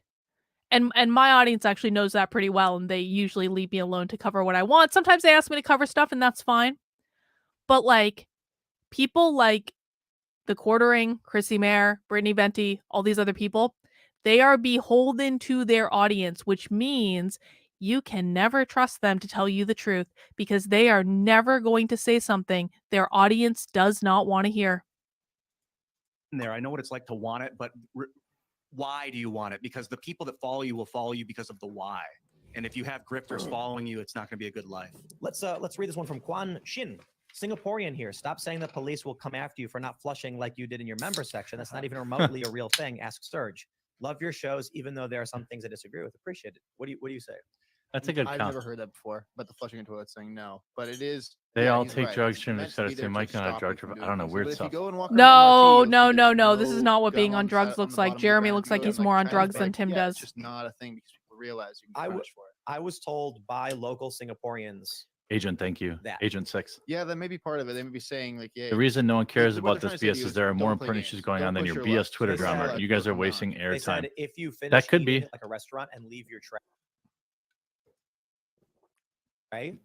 People will get really mad. They'll shame you. They'll post pictures. Yeah. Or you could get a So ticket. Tim got on if board there's, with like, the a cop PR and they firm? see you Yeah. doing it because littering or whatever. Right. And they said literally, like, if you don't flush the toilet, you leave it a mess. The same thing could happen. And they're Oh, like, yeah. there's stories of. I'm like, very cops being in curious. the bathroom and then someone walking out and them noticing and them giving you a ticket or Yeah. something like that. Keep Singapore clean. I'm not saying it's, I don't know. I was that's They all I want was to- told. My kids get in trouble. This is if they just don't deliberately flush the lying about why toilet. people care about My the kids story. get It's in not trouble about if they leave hurting me. all their Well, plates what on do the you counter. say to I the like the way you idea run the that, house. he Yeah. says no Well, one's yeah, man. canceling, I no mean, one's leaving. What hope does He had the a world huge have show if you tonight. don't He had raise 40,000 kids that have people, some right? kind of sense? Dude, the contract with your son is epic. A contract on the iPhone. Anybody out there that's a parent, You got know? a kid wanting an iPhone, make them sign a contract. Because if he ever breaks the contract, you just go, I think you just lost your phone, but let's check the contract. And you go back and see what the word's saying. There you go. Subsection 4. This is Paragraph 4. I'm We curious. got to go in here from Owen Viersema. Mr. John Rich, buy the bank in Jamestown, Michigan. There's a bank for sale. Well, we bought one in Oklahoma.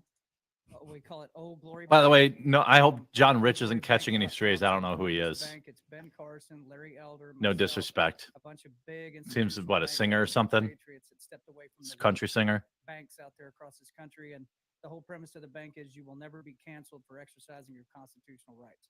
We saw it happen in Canada with Trudeau. We're seeing it happen in. It's going to happen. in I'm this curious country. about how she feels about this as well. Buying banks won't. Because I think that Eliza sees herself as probably bigger than she is. I think that's true with like a lot of personalities that are like on the internet. And I understand why. Like in order to, you have to be, and I'm saying this of myself as well. Like I've said, I will admit that I absolutely have narcissistic traits. Everyone has narcissistic traits.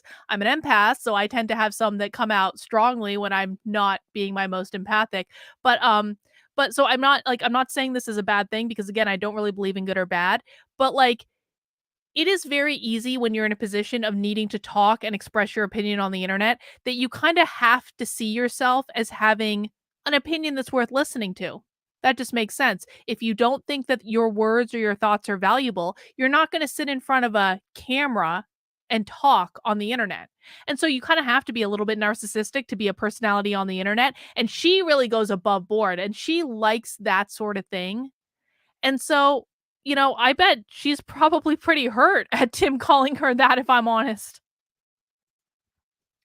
Jenny's getting inky with it. If it's bots, they aren't beholden to audience, but to the people with the money to buy the bots. They aren't smart enough to realize or question it. Well, they are beholden to their audience, though, because they don't know that they're bots. And it's even more, if they're covering a story that they know is coming from a bot farm, to be honest, that's like even more pathetic. It really is. It means they're so stupid. They're so easily fooled. So it's either way, man. It like literally every single way that you slice this. The losers in this, Tim Pool is the winner. He has regained control in this entire situation. Eliza Blue's the winner because either she's getting what she paid for or she's getting more famous anyway. So I guess it's a win-win for her either way. The biggest losers in this entire affair are the quartering, Brittney Venti, Chrissie Mayr, and every other person that has been hammering on this because either they were paid shills or they were useful idiots. One of those two things is true. Unbelievable. Masterful. Mark Robichaud says, I have no negative traits. I'm perfection. Well, of course you are, Mark. I obviously wasn't talking to you. Stop And so I that. thought, you know what? Unless you want to be completely pigeonholed. and VPAL, stuck I remember with that. the Thank back you of very the much, by the way. house. Good old days when a So dumpster this fire is- actually this involved the is dumpster. Patriots It's run sad that you can against show up with facts and you receipts never and be had shown the anything door. that Semper was Fi. used against you. Can I open an account? Yeah. When I'm not living in that state. Yeah, you can open an account anywhere in the U.S. So the physical bank is in Oklahoma. There will be more online. Oh, Glory Oh, Bank, that's you can cool. reserve an account. We're up. We got tens of You thousands of unsubscribe and people. cancel your membership to Timcast. Yeah, we got a So- coffee shop It's open. Why would you say Oh, that's 'cause you got a cool, coffee Jeremy? shop. Everybody wants to run for the hills, but what hill are you going to run to? Because the enemy owns all the hills. So you got to. I tend to agree with this, Lars, right. if I'm honest about it. That's in entertainment. It's in banking. Jeremy, please don't If change subs you crushing a don't have 15-minute secure riff. It'll be bank epic. account, Fight the somebody can censorship. just turn it He, off I because mean, you went at on- this you point, went on I'd Timcast go for tomorrow. direction. We don't like You know? Timcast, so we're gonna freeze your bank account. You went made to the 20 wrong videos about direction. Eliza You or made the Tim in wrong the last 2 social weeks. media You're or obsessed. whatever. I You owned the 100% wrong am. rifle. We're gonna shut you off. Here's the thing about There's people people that who- like think that calling me a drama queen is like an insult. Do you know how long I've been doing this? Most of what I cover is because I'm entertained by it or you are entertained by it. I follow what the audience Never tells punish me you to do. for exercising So your when constitutional right. every day I do Precisely. 5 or 6 videos, right? Precisely. And I could do 2 or 3 about I'm really passionate about, and then 2 or 3 that I think you guys will like. You know, I He's know what I'm not saying beholden I'm some to serious his newsman. audience. Tim basically told all of his fans to go get lost. I've been sub since I've been sub. Thanks for not being Eric Peeny baby. And by the way, again, I don't necessarily think there's anything wrong with that. If Jeremy wants to be a grifter, then more power to him. He's being very successful. I'm covering this. I'm probably a useful idiot. I don't care. I'm covering this because I like the psychology and the dynamics of the whole situation, and I think it's fun to talk about. Fine. I don't really care. But like the quartering's telling you he's a grifter, and if you want, like, at least he owns it. I have respect. I really do. Was this recently or was this from before? Because I've already covered from before why she said what she said, because it was a libertarian thought experiment. You can go back and watch the stream I did on it the other day, Steve. What Eliza Bleu said was not grooming. It is a libertarian thought experiment that has been had millions of times at every single libertarian event that was ever in the history of libertarian events. Anyone who's a libertarian knows what she was saying. It was not grooming. It was not promoting pedophilia. It was not any of those things. It was just a thought experiment. And I've talked about it before. I hope he didn't say that. It's amazing how much drama could be avoided and many reputations kept intact if individuals could only let go their pride. I remember. Jaya, it really You're is. right. It's never going to stop. It's You're never right. going to end. Everyone needs to refocus. Hey, Granddaddy Grift, I think Grift Test IRL made Tim finally lose it. Our reputation management firm is top notch. Thanks for letting us sell coffee. Oh, yeah. I don't know everything about the situation, but the way Tim acted was Lauren sus, just seeing it Witzke is live. in a I haven't seen it perpetual yet. state of fucking bitch. The idea that I decoded Tim's cryptic message with What my is beanie she cap decoder. saying? A PR firm paid him barrels of cash to not put Bleu in a bad light. Yeah, that's possible. I mean, if that's what we're gonna say now, Tim makes no sense seeing all of Eliza's content has been online for years. She's actively trying to take it and people posting it down. Yeah. Are you not entertained? That's the most appropriate super chat there you right go. there. Perfectly. Keep growing. Rich, you're great. Spin the Thank you, Jaya. I appreciate that. Good for you. Spin it again. Thanks for That's a comment. stopping by. Positive comment. Bliss Girl says, big I shout should out to put that on Ian. a sticker, Your shouldn't I? sacrifice, kindness, and care Tim for extended. Mr. Buckus, I added the Mr. is a testament to the goodness of humanity. This guy is a moron. Tim Don't allowed listen to this guy. Jack Murphy I'm to sorry. grift This $1 guy million is such year a off his grifter. fans. This I mean- this turtle fucking asshole. Thank you. I'm still not mad at Tim. Massive I still not grifter, like that's the thing. guys. I don't You gotta care. be better than I don't this. care. Mass genocide, you're I'm better not than mad at him. this. Don't listen to that It's a guy. wild. You mentioned last week that he had, Megan a Norris, thanks reaction for to becoming a the member. Preservative that the stem cells were kept in when he had the injection, that it went into some heavy breathing. It was People who expected. think you're obsessed with this It's clearly not don't recall considered your Brie Larson phase. That's what I was saying. Like, bro, have you looked up The Last of Us 2 on my stem cells channel? down, and they let me know it's what happens is the stem That cells sounds like something she would There's some say. serious stalker stuff I'm doing. If anyone has not Googled Lauren Witzke's mugshot lately, from the time she was a drug smuggler, listen, man, they can say a lot about me, but there ain't no mugshots of me on the internet. I ain't no bondage porn of me on the internet like there is a Cassandra Fairbanks. Like, I may have had some spicy friends and connections in my life, but I don't have mugshots of me being a drug smuggler on the internet. Oh, God. What do you mean? Proteins, Entertaining? electrolytes, and a serum albumin, and then it's washed. His stem cells are washed in Hugh saline. Jazz says, so Tim is saying a PR firm got everyone booted from Twitter, but your account is back while Brittney, Venti's, and Yellowflash are still banned. A lot of times animals will just have a reaction. Yeah. From that. Do you have to do anything to manage it? No, it's just a short burst of like heavy breathing and a little bit of exhaustion while the body's Does working. Tim not get EB? And then Isn't he's the back- story? he's It's a back to coordinated normal. censorship and Back given to manual normal. actions like I think blocking he's going in YouTube, for another blanking round Alice on tweets. Thursday. Yes. Good. Is he gaining weight? Yeah, man. I mean, he looks great. You should come see him. What at is he the talking show, about? Yeah. Yeah, Jeremy's a dude at work who comes at you with his phone and says, check this shit out. Yeah, right. And it's a meme I downloaded from Facebook. Red, I agree with Tim. Stop making her famous. That's all she wants. Absolutely You're not wrong Stop about spreading that. rumors, bot. I would never get high on the internet. He's staying with Did I ever explain why you block you? No, but I took Before we plenty of reach shots at Allison him. and I'm I, not. we're I watching totally him. understand. After the verb, it's You should watching team him up with Allison. Adam and do a weekly show just to watch him over. I feel strongly No, about I this think is I like think Scorpio. Adam's on his own thing. You know, And then, I got something in the works that you guys don't know about yet. You know, and bring him in for his stem cell harvesting. All is there anything else here worth that. it You brought him back and or no? we're gonna take care of him. We thought it was a good idea for Absolutely not. I would never The get problem is high that on the Tim spent internet. his I don't entire know what you career guys are building himself talking up, about. pointing out this behavior in his competitors, and now he's engaging in it. Then we call him out, and we're bots. Yeah, I mean, being selective about what you cover getting is him the treatment and is a little staying up sus. on that, because if we switched, like, we don't know what you know, and if you started it, we I know you're a drama like you channel, see but through. infecting It's a little others' different channels era. with the rules of that never tell an internet mob not to do something unless you want them to do it more. What about okay? It's good for him. The chaos, I think. Maybe Yeah, that's it's true, like but then what do I so- do? I literally don't want people to do that. I literally don't. I don't want that. Animals are some of my favorite people. Then why did you know? make 87 videos I about really it, Jeremy? don't You're want people so to do that. full of I shit. I want him to just be able to run his show. let's you know, we'll- He's so full of shit. Jeremy has been complaining about Tim Pool for fucking days. And listen, I don't even normally watch any of these people, but I've been, like I said, I've been interested in the psychology of the situation. I think it's like just, I like this sort of stuff.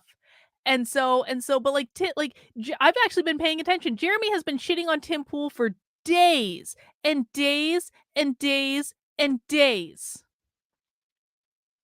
And you're going to tell me, oh, I didn't want any of this, Tim. It's all just so out of control. I didn't want any of this to happen. How dare you? It's like, bro, come on. Don't tell me you didn't want this to happen. Journey's getting icky with it. Says smear campaigns might just be the new sex tape.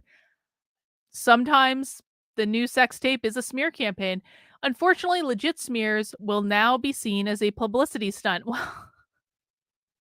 This is why, man. But this is why. Listen, you have got to stop listening to these fucking grifters. I'm telling you.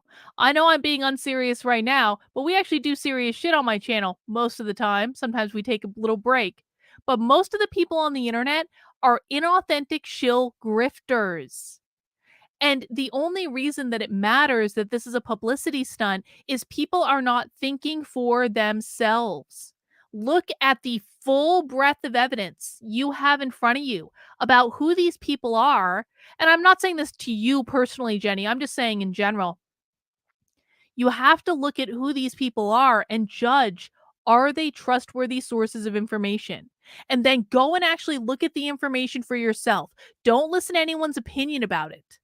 Don't look at the information before you actually hear what they have to say about it and decide, is this something I care about or not? And if the answer is no, you don't care about this, then don't let these fuckers influence you into caring about it. This is the big problem. Like, it doesn't matter if it's a publicity stunt if you're looking at the information yourself and you're making a decision on your own. That's what I did in this. I didn't listen to any of their shit until I'd already decided what I thought about the situation, and then I listened to them to see just how exactly wrong they were. And I had an open mind. I could have had my mind change if they presented evidence I hadn't seen or hadn't thought about or anything like that. But none of them had evidence. Not a single one of them had evidence.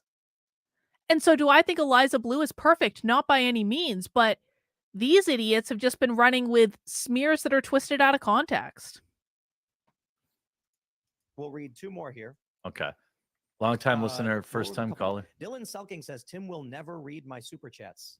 Yeah. Got him. Well played. Oh, Well God. played. Miss Mary says, I'm not a paid bot, Tim. Been a supporter for years. I hope you realize what an insane take this is. This is an insult to your viewers that and article. supporters. Well, I got nothing else to say. I mean, look. How many photos did he take? Eliza- Can't make anyone happy. Are you joking? Right. No, I just, that's why it's like, I don't care, dude. Look, man, I've been around this for so long. He said it has. Before, I'll say it again. It I'll ebbs play it and 1.5. flows. There are people who will like you, then they'll hate you a year later. They demand that you talk about things. They will support you for standing He's up for what you right. believe and then get mad when you don't believe what they want you to believe. He's They right. Don't care. Miss Mary, like, He's by right. all means, if you don't like the content and you're not a supporter anymore, that's just the way things go. And there's something I'm not going to lie to you. He's I'm not right. gonna sit here and be He's like, right. Oh, gee, well, let me say Again, I have respect for Tim for doing this. I have respect for Tim standing up to his audience and saying, no, I'm not going to cover what you want me to cover. I'm not going to be beholden to you. And like, as audience members, maybe you don't understand the importance of this, but most of the people, and again, I talked about this earlier, but I'll say it again. I have this happen anytime, like, I go viral for something on the internet, and all of a sudden, all these people come onto my channel to see what I have to say, and then they send things in like, I've been a fan of yours since the beginning, but I just can't take it anymore. Now, I know the people who are regulars on my channel. I know the people in chat. I know the people who comment. I read every single comment that comes in. I pay attention to who's in my chat. So I damn well know who the regulars are on my channel. And every single time one of these things happens, where you get a lot of people saying, I'm unsubscribing, they're usually not your fans in the first place. The reason they're doing it is to try to get other people to unsubscribe. It is a different type of smear campaign.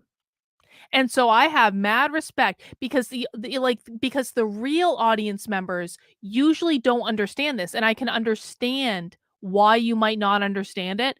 But again, I pay attention to who are regulars on my channel, and there has not been one single time that I've had someone storm into my chat and they're like, unsubscribe. Not one single time has that person actually been someone that I've seen on the channel over and over and over and over and over again. Exactly. Jaya's like, nope, done. I can't handle how fabulous you are. I love you, Jaya. Thank you for dropping by. And she's joking, by the way. But Tim knows this too. Anyone who has a YouTube channel and has had this happen to them knows this. Trust me. And if you don't trust me, start a YouTube channel yourself, build an audience, and see what happens when you go viral on the internet, because I promise you're going to see it too. And so Tim is telling all these people to fuck off. But he's doing it at peril because for real audience members, it can be off-putting to see a creator basically telling their audience to fuck off. But what you need to understand is Tim knows that these are probably not real people. You might not know that, but he knows that. And so I think it's brave. I do. I think it's like good for him. Say what I have to say so I can earn your Yeah, $5. right. Like, dude, if you don't want to give me $5, don't give me $5. That's all I can say. All right. Damn. All right. What else we got? I think there was one more. Jared V says, Jeremy is live and trying to break down what you're saying. What do you have to say about that? You literally said you don't care about Eliza, so what else is there to say? It's a really, really good point. Eliza is an irrelevant figure who's trying to be famous, and y'all are making her famous. She's not in Congress. She doesn't know anybody. I guess she's talked with like Jack Dorsey in the past, but she is just like, it's remarkable to me when Here comes the shot. Jeremy Hambly goes on his show Oh, damn. and says something like, Tim won't address the Jack Murphy stuff. And it's like, Ooh. interesting. I wonder if anybody who is paying attention to a Chinese balloon carrying potential explosives of the United States is concerned about what some videos. Oh, so if like you're dude, interested in interpersonal. Dude, he took $1 million fucking dollars from your fans, bro.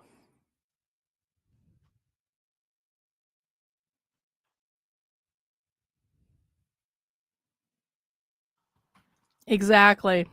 There are people who've watched this happen on my channel. They're never regulars. And I like to make sure people know that. because I Yes, want you to frick know what them, you're you know? seeing.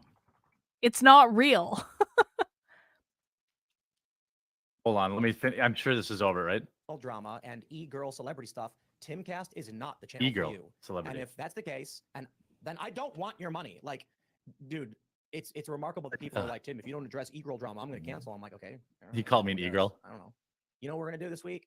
We are going to be potentially talking with some members of Congress. And because what I'm concerned about is, will people have enough? And they don't money have to pay their watch, and bills? I'm much happier with them Oh, not here. get off your... I mean- Are you Are you kidding me with this? For the record, you're right. I built my channel with conservatives who thought I became a conservative, but I never became a conservative. I was always very clear about that. But a whole bunch of people subscribed to my channel when they were subscribing for an idea, not for who I was, not for what I brought to the table. Now, in the meantime, I've been able to build an audience that I'm very happy with. I'm able to get to a place where I'm able to do this and my supporter community and my Substack basically full time. So,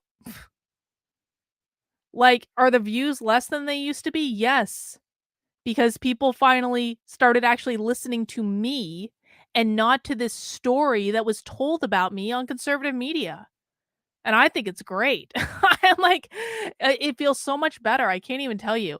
And guys, just so you know, I'm going to say this too. People think that in order to do this stuff, you need to get as many views as Tim. You need to get as many views of the quartering. I'm not going to lie. That's nice. But you don't need to. You just have to be smart about the way you set up your revenue streams and not depending entirely on YouTube. YouTube is a very, very small part of my overall income. I have a supporter community. I have paid supporters on Patreon. I have other stuff I can do. And so if you're smart about the way you set up your business, you don't need their level of views in order to be able to do it for a living. And I think it's important for people to hear that because, like, so many creators, they just focus on the numbers, the numbers, the numbers. Well, no, you need the right people. I am very blessed that I have an audience that is extremely generous to make sure that I have the time to be able to focus on what I'm doing. Not all creators have that type of audience. And in fact, a lot of the creators who build very large channels, but they focus on a very low brow audience, okay, I'm going to be blunt. There are a lot of creators who are focusing on an audience that does not have a lot of money. Now, there's nothing wrong with that. I'm not poverty shaming. Not everyone has money. But if you don't have money, you are not going to have the disposable income to send in super chats, to make monthly donations, to give large donations when you're crowdfunding for something. There are different tiers of audience. And so, and this is just a sidetrack just because I'm thinking about it, whatever. And I think it's important information that people know. If you have the right kind of audience that's a little bit more highbrow, that you aren't shilling shit on the internet like people like the quartering does, and Chrissie, Mayr, and all these other people that Tim is nuking from orbit. And there are way more lowbrow content creators than that. You're not going to make the same amount of money, even if you have a larger audience than I am with a smaller audience because I've got a higher brow audience that has more disposable income. These are the things you need to think about. Jenny's getting inky with it, says, exactly, don't join the lynch mob just because someone reads about it in a dozen or more videos. It just takes your eyes off the prize. That's exactly right. It's 100% right. Let's see. Oh, yes, I did. I saw it all up close, and I was unimpressed. That's why I became a libertarian. And I've never been happier. This, Tim, you yourself admitted in the last month that you make $10 million plus a year. I don't appeal to just libertarians. I have people across the spectrum. Don't be out. I'm Joe Everyman. I'm just concerned about the price of eggs. Like, dude, you said yourself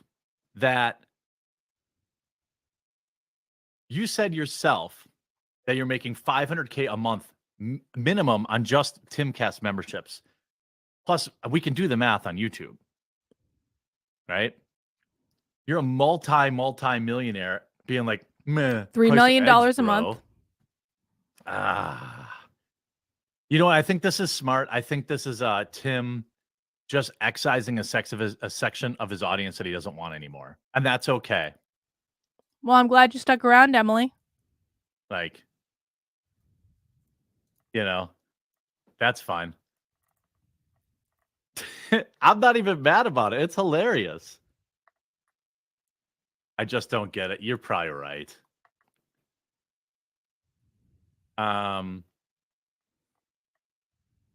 Nor Ollie says, if Tim's going to make me choose between you two, I choose a channel who makes a point to talk about what I want to hear instead of something that you think I need to know. Thanks, Tim, but I'm an adult. Sable says he had to reluctantly cancel Timcast and Twitter Blue membership over this nonsense. Free speech matters. That's right. Yeah. That's right. If you just have 1,000 subscribers and you each get a pound or $1 from one of them, that's $1,000. But if you have 10,000 subscribers and only 1,000 of them will give you that pound, you've got 10 times the amount of subscribers, but you're making the same amount of money. This is why it's always important to think about the audience you're appealing to. And a lot of people on YouTube appeal to a very lowbrow audience. And again, there's nothing wrong with like lowbrow content if that's your thing. And we all have our guilty pleasures. Like I said, I'm watching this right now. This is fucking lowbrow content. I'm sorry, it is. We all have our guilty pleasures. But if this is all you're doing all day, every day, you're going to appeal to a very different audience than if you're doing more serious work, than if you're doing activism, than if you're doing things that are more mission focused. It's just something to think about if you ever want to do something like this. That's all. Mike Songer says, I bet Tim set all these super chats up, finally say something. Who's actually going to pay $100 to say that they're unsubscribing? And he sure likes drama when it comes to Crowder. Oh, BW, that's or Hassan is that Piker, real? or Taylor Lorenz, or is that real? Uger, you know. If that's not real, I'm going to start it. I'm going to start Comrade brand coffee. Also, Jeremy fails to represent the will of his chat all the time. Jack Murphy's one example, but there are many. Goddamn right, Maybe I had a better works. take than the guy's Tim did. Super successful. I had a better Listen take. to the end. You are mentioned. Love the. Listen, I'm gonna embrace my narcissistic qualities and say that my take on January 6th was better than almost any other person on the internet. And if you don't believe that, go back and I streamed live on the evening of January 6th after I got back from my hotel to the Capitol, or from the Capitol to my hotel. Strike that, reverse it. Because I was there, for people who don't know. So I came back from the Capitol that night. I went to my hotel room. I got some dinner. I didn't really look at the news or anything, so I didn't know what other people were saying. And I went live on the internet and I talked about what I experienced at the Capitol on January 6th. And I streamed that stream again on January 6th this year, so you can find it relatively easily. We watched it again with 2 years of hindsight. I stand by every single thing I said in that stream. I had exactly the right take on the evening of January 6th after I got back from the Capitol. My take is held up for 2 fucking years. And I maybe like a detail here and there because sometimes you just don't know things that you don't know, but it was dead on, and I'm actually really proud of that. So I appreciate you acknowledging that, because let's be honest, that could have gone horribly awry, but I was right on with that one. Coffee brand coffee tea. Okay. What I don't care about is I'm gonna make Comrade coffee. Lie to get famous. There's an Abraham Lincoln. Quote. I was going to interject. I was going to say, like, An ego. I mean, I like this. Is Tim commenting on it, by the way? You get that, right? Subversive with Justin O'Donnell says, you want to scoop on real drama, you should look into the Libertarian Party's upcoming anti-war rally. Justin! Heads and what? Justin, why would you do that? Why would you throw us under the bus, Justin? It's true, that anti-war rally is a shit show. It's true. Justin, why would you throw all of... Justin, that was such a dick move. For people who don't know, Justin O'Donnell is actually a friend of mine. He's a libertarian in New Hampshire. He is such an asshole.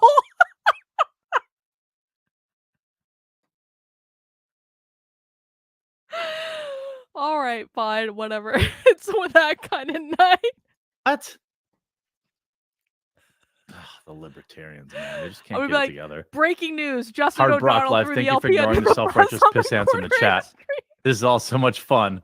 The people getting butthurt over this are people who could sell their children, who would sell their children to keep the peace.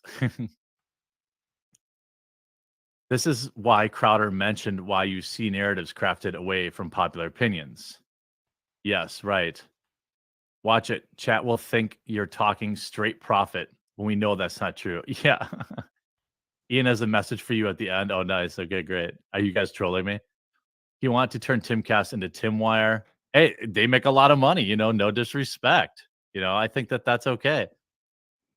He's got big goals, and I'm proud of him. I think he should do it. When you consider what is happening to our society's EB drama is irrelevant. People make a big deal about Tim, our cancel culture SJW warriors.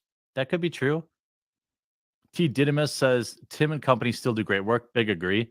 I'm definitely We're so far not off on this one. I high. believe it's disappointing. Not going to I'm cancel absolutely but man, not it's high. a bit telling. That Tim would is so never far above happen. the phrase beanie deep in drama. Okay.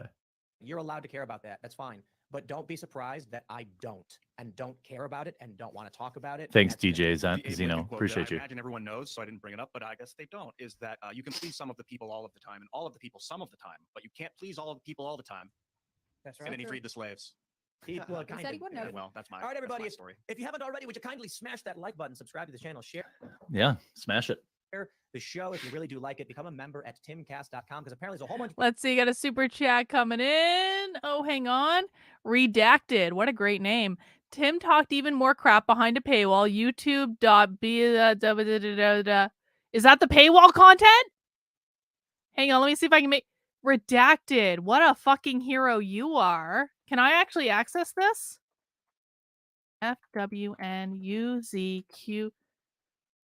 FWNUZQ5 EYQW.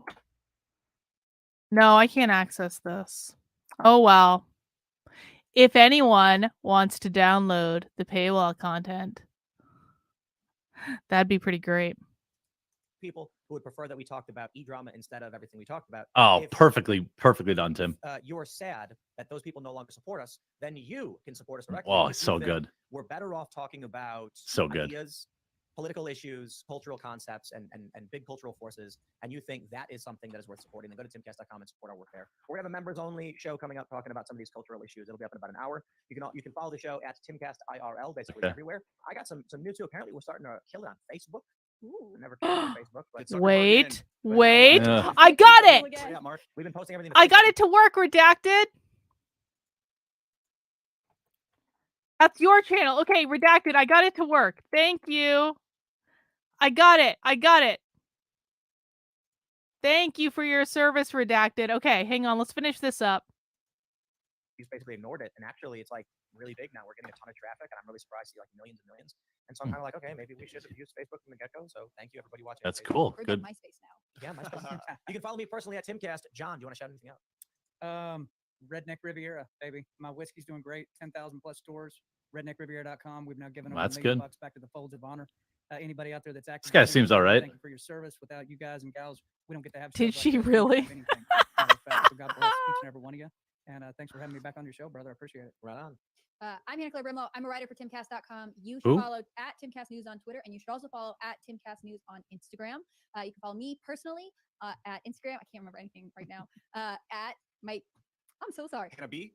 Okay, you can follow me. I'm gonna just talk to you, Yeah, not yeah, the let me camera.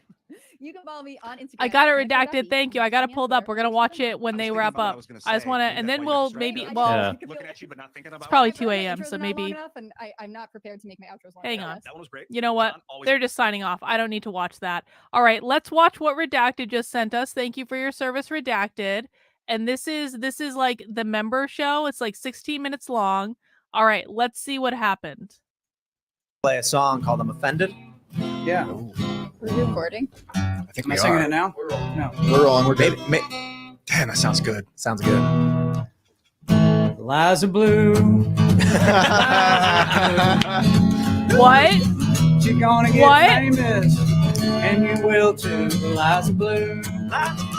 So I just want to say, redacted, and I dislike Brittney Venti strongly, but this is one of those instances where like the enemy of my enemy is my friend sort of thing. It's like redacted and I have like an uneasy truce between us. Yes, I am unapologetically Venti simp. I can't stand Jeremy, but this whole situation sucks ass. Redacted, I appreciate you because this is like when you work on someone that work with someone on like that you wouldn't normally work with on like a single issue. It's like a single issue like alliance. I feel like we're in a single issue alliance and I have deep respect for that. Sometimes you just got to suck it up and work with the people that you can, you know? For $50,000, she'll make a fool of you, Eliza Bleu. Eliza Bleu. Tony, you should write Holy a song. shit, dude. You should turn lemons and lemonade. That's and an make a song awful about Eliza song. Bleu. Put it out for charity. That's should. awful. Sure. I'm gonna title this John Rich sings a song about Eliza Bleu being a grifter, and then all those people canceled like, well, I gotta pay money to see what he's doing. So this is why you had to research to come up with your lyrics. Yeah. I got nothing. Breaking news, Tim admits that he's a grifter. Okay, well, you know, let's just keep the list building. Against Eliza Bleu. Yeah, I like her.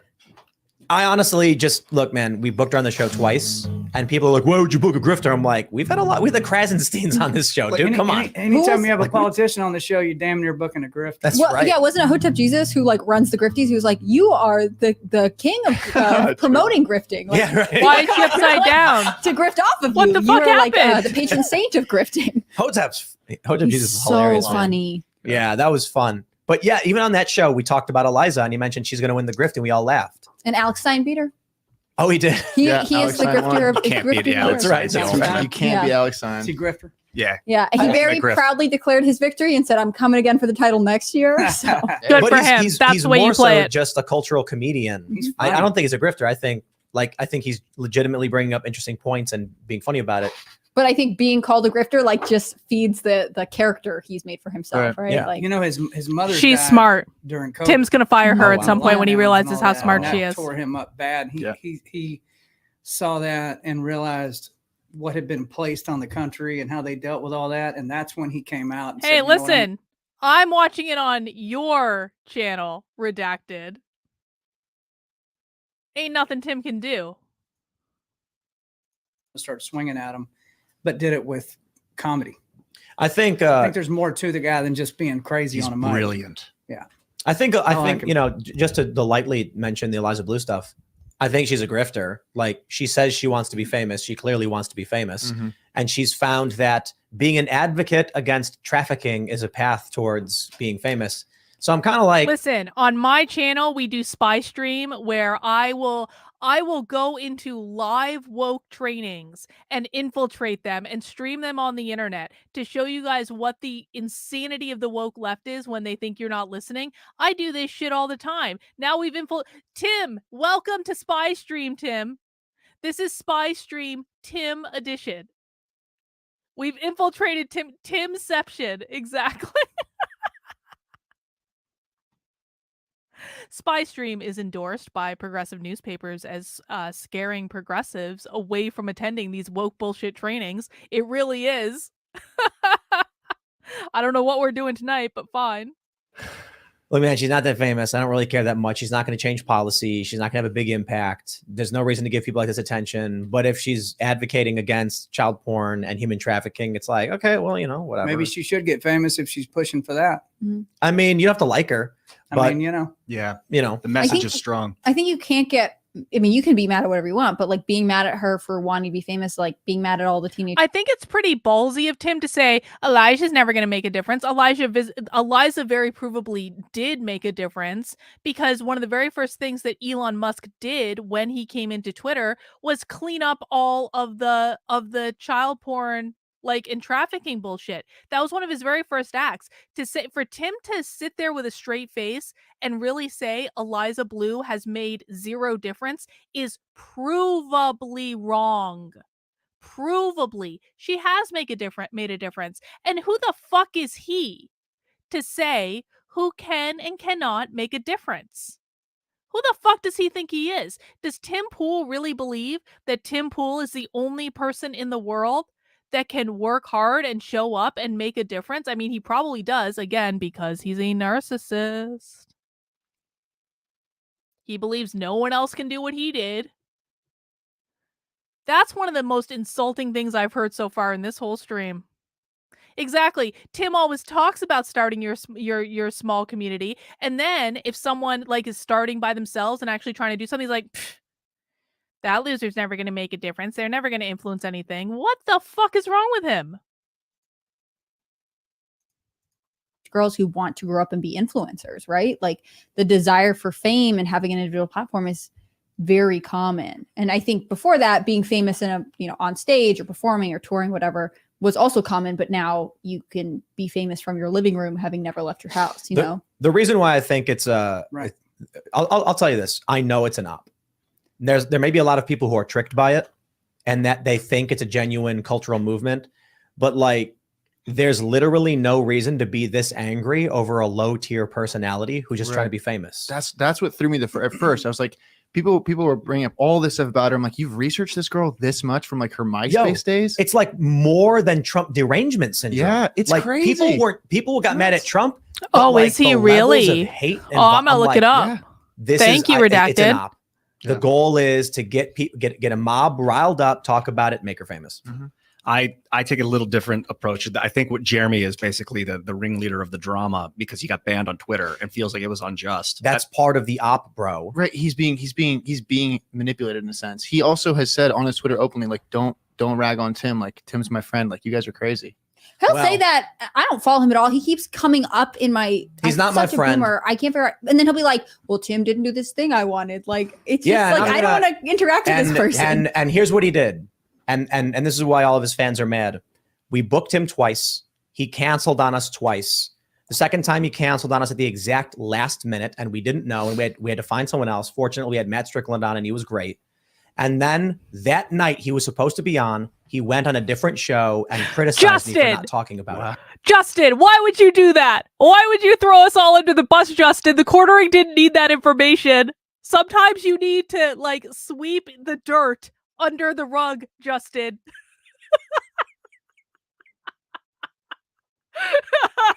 You spicy son of a bitch. That was hilarious. Everyone needs to shame Justin for throwing the Libertarian Party under the bus. All right, guys, mount that like button if you are enjoying this 2:16 a.m. stream. I don't even know what's going on right now. Let's continue. Wow, dude. And then I'll let everybody who's a member know why I blocked him, because he sent me a message at 2 a.m, which came off as a veiled threat. I will try and quote it verbatim what he said. "I know our audiences want a war, but I don't. Please tell me your guy is taking her to task." Wow. And I just said, I'm done with this. So he's telling you to do what he wants, basically. Well, He's just telling you to kowtow. The context there is beyond what he said. My understanding, and I don't know if Shane probably doesn't want me to say this, but messages had been received basically threatening us that if we did not write a negative story about her, we would regret it. Mm-hmm. And then a couple hours later, Jeremy sends me that message, and I just said, I'm not playing these fucking games, dude. Yeah. And I just blocked him. Hell yeah. And people are like, but why Who did sent you you block that him? Well, I don't know. message, Maybe it Tim? was because he made YouTube thumbnails of my face with Jack Murphy's beard. Mm-hmm. Shit talked to me while saying, but Tim's my friend. But, you know, he really is not going to address this. Maybe it's because he told us he would come on this show and we planned for it. And then he canceled on us. And I said, okay, well, these things happen.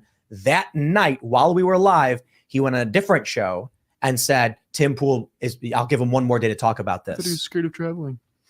Yeah. Did he really? So Did the quartering really do that and then go on his channel and be like, I have travel anxiety?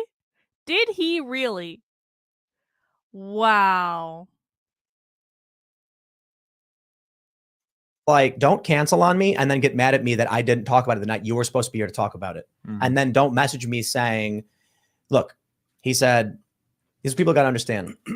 I know our audiences want a war, but hang on, Jen, he's getting inky with it. Justin, I understand your concerns. I just think it was unnecessary to alert the quartering to what was going on. He's not smart enough to understand it anyway, Justin. Jenny's getting inky with it said, if people were about the censorship stuff, then there would be no need for people to claim Eliza was trafficking people. Why pollute the issue? I completely agree. I have said from the very beginning, I think that all of these people are just addicted to outrage and they just wanted something to be pissed off about, and that's it. That's all it is. They didn't actually care about any of this. They don't care about any of this. They're just looking to feed their outrage addiction. And if you have questions about what an outrage addiction is, I wrote an article for it recently on my Substack, Carlin, KARLYN.substack.com. You can find the link for it in the description below. It's right on the homepage right now, I believe. It's part of my Woke Mind series. It's called They Are Addicted to Outrage. You can read it right now on my Substack. But that's what I think is going on. There's like, no, none of them care about this. They never did. The Daily Beast article is one of the stupidest parts of this whole thing because it's like, how many hit pieces has the Daily Beast done before? The Daily Beast has done hit pieces on Tim. The Daily Beast did the all-time greatest hit piece on Tim, which is they literally wrote a 2,000 word article, maybe even longer, about how Tim stole a cat. That's how bad the Daily Beast hit piece are. They literally wrote a fucking ridiculously long article about him stealing a cat. I mean, and people want to trust the Daily Beast. It's so stupid.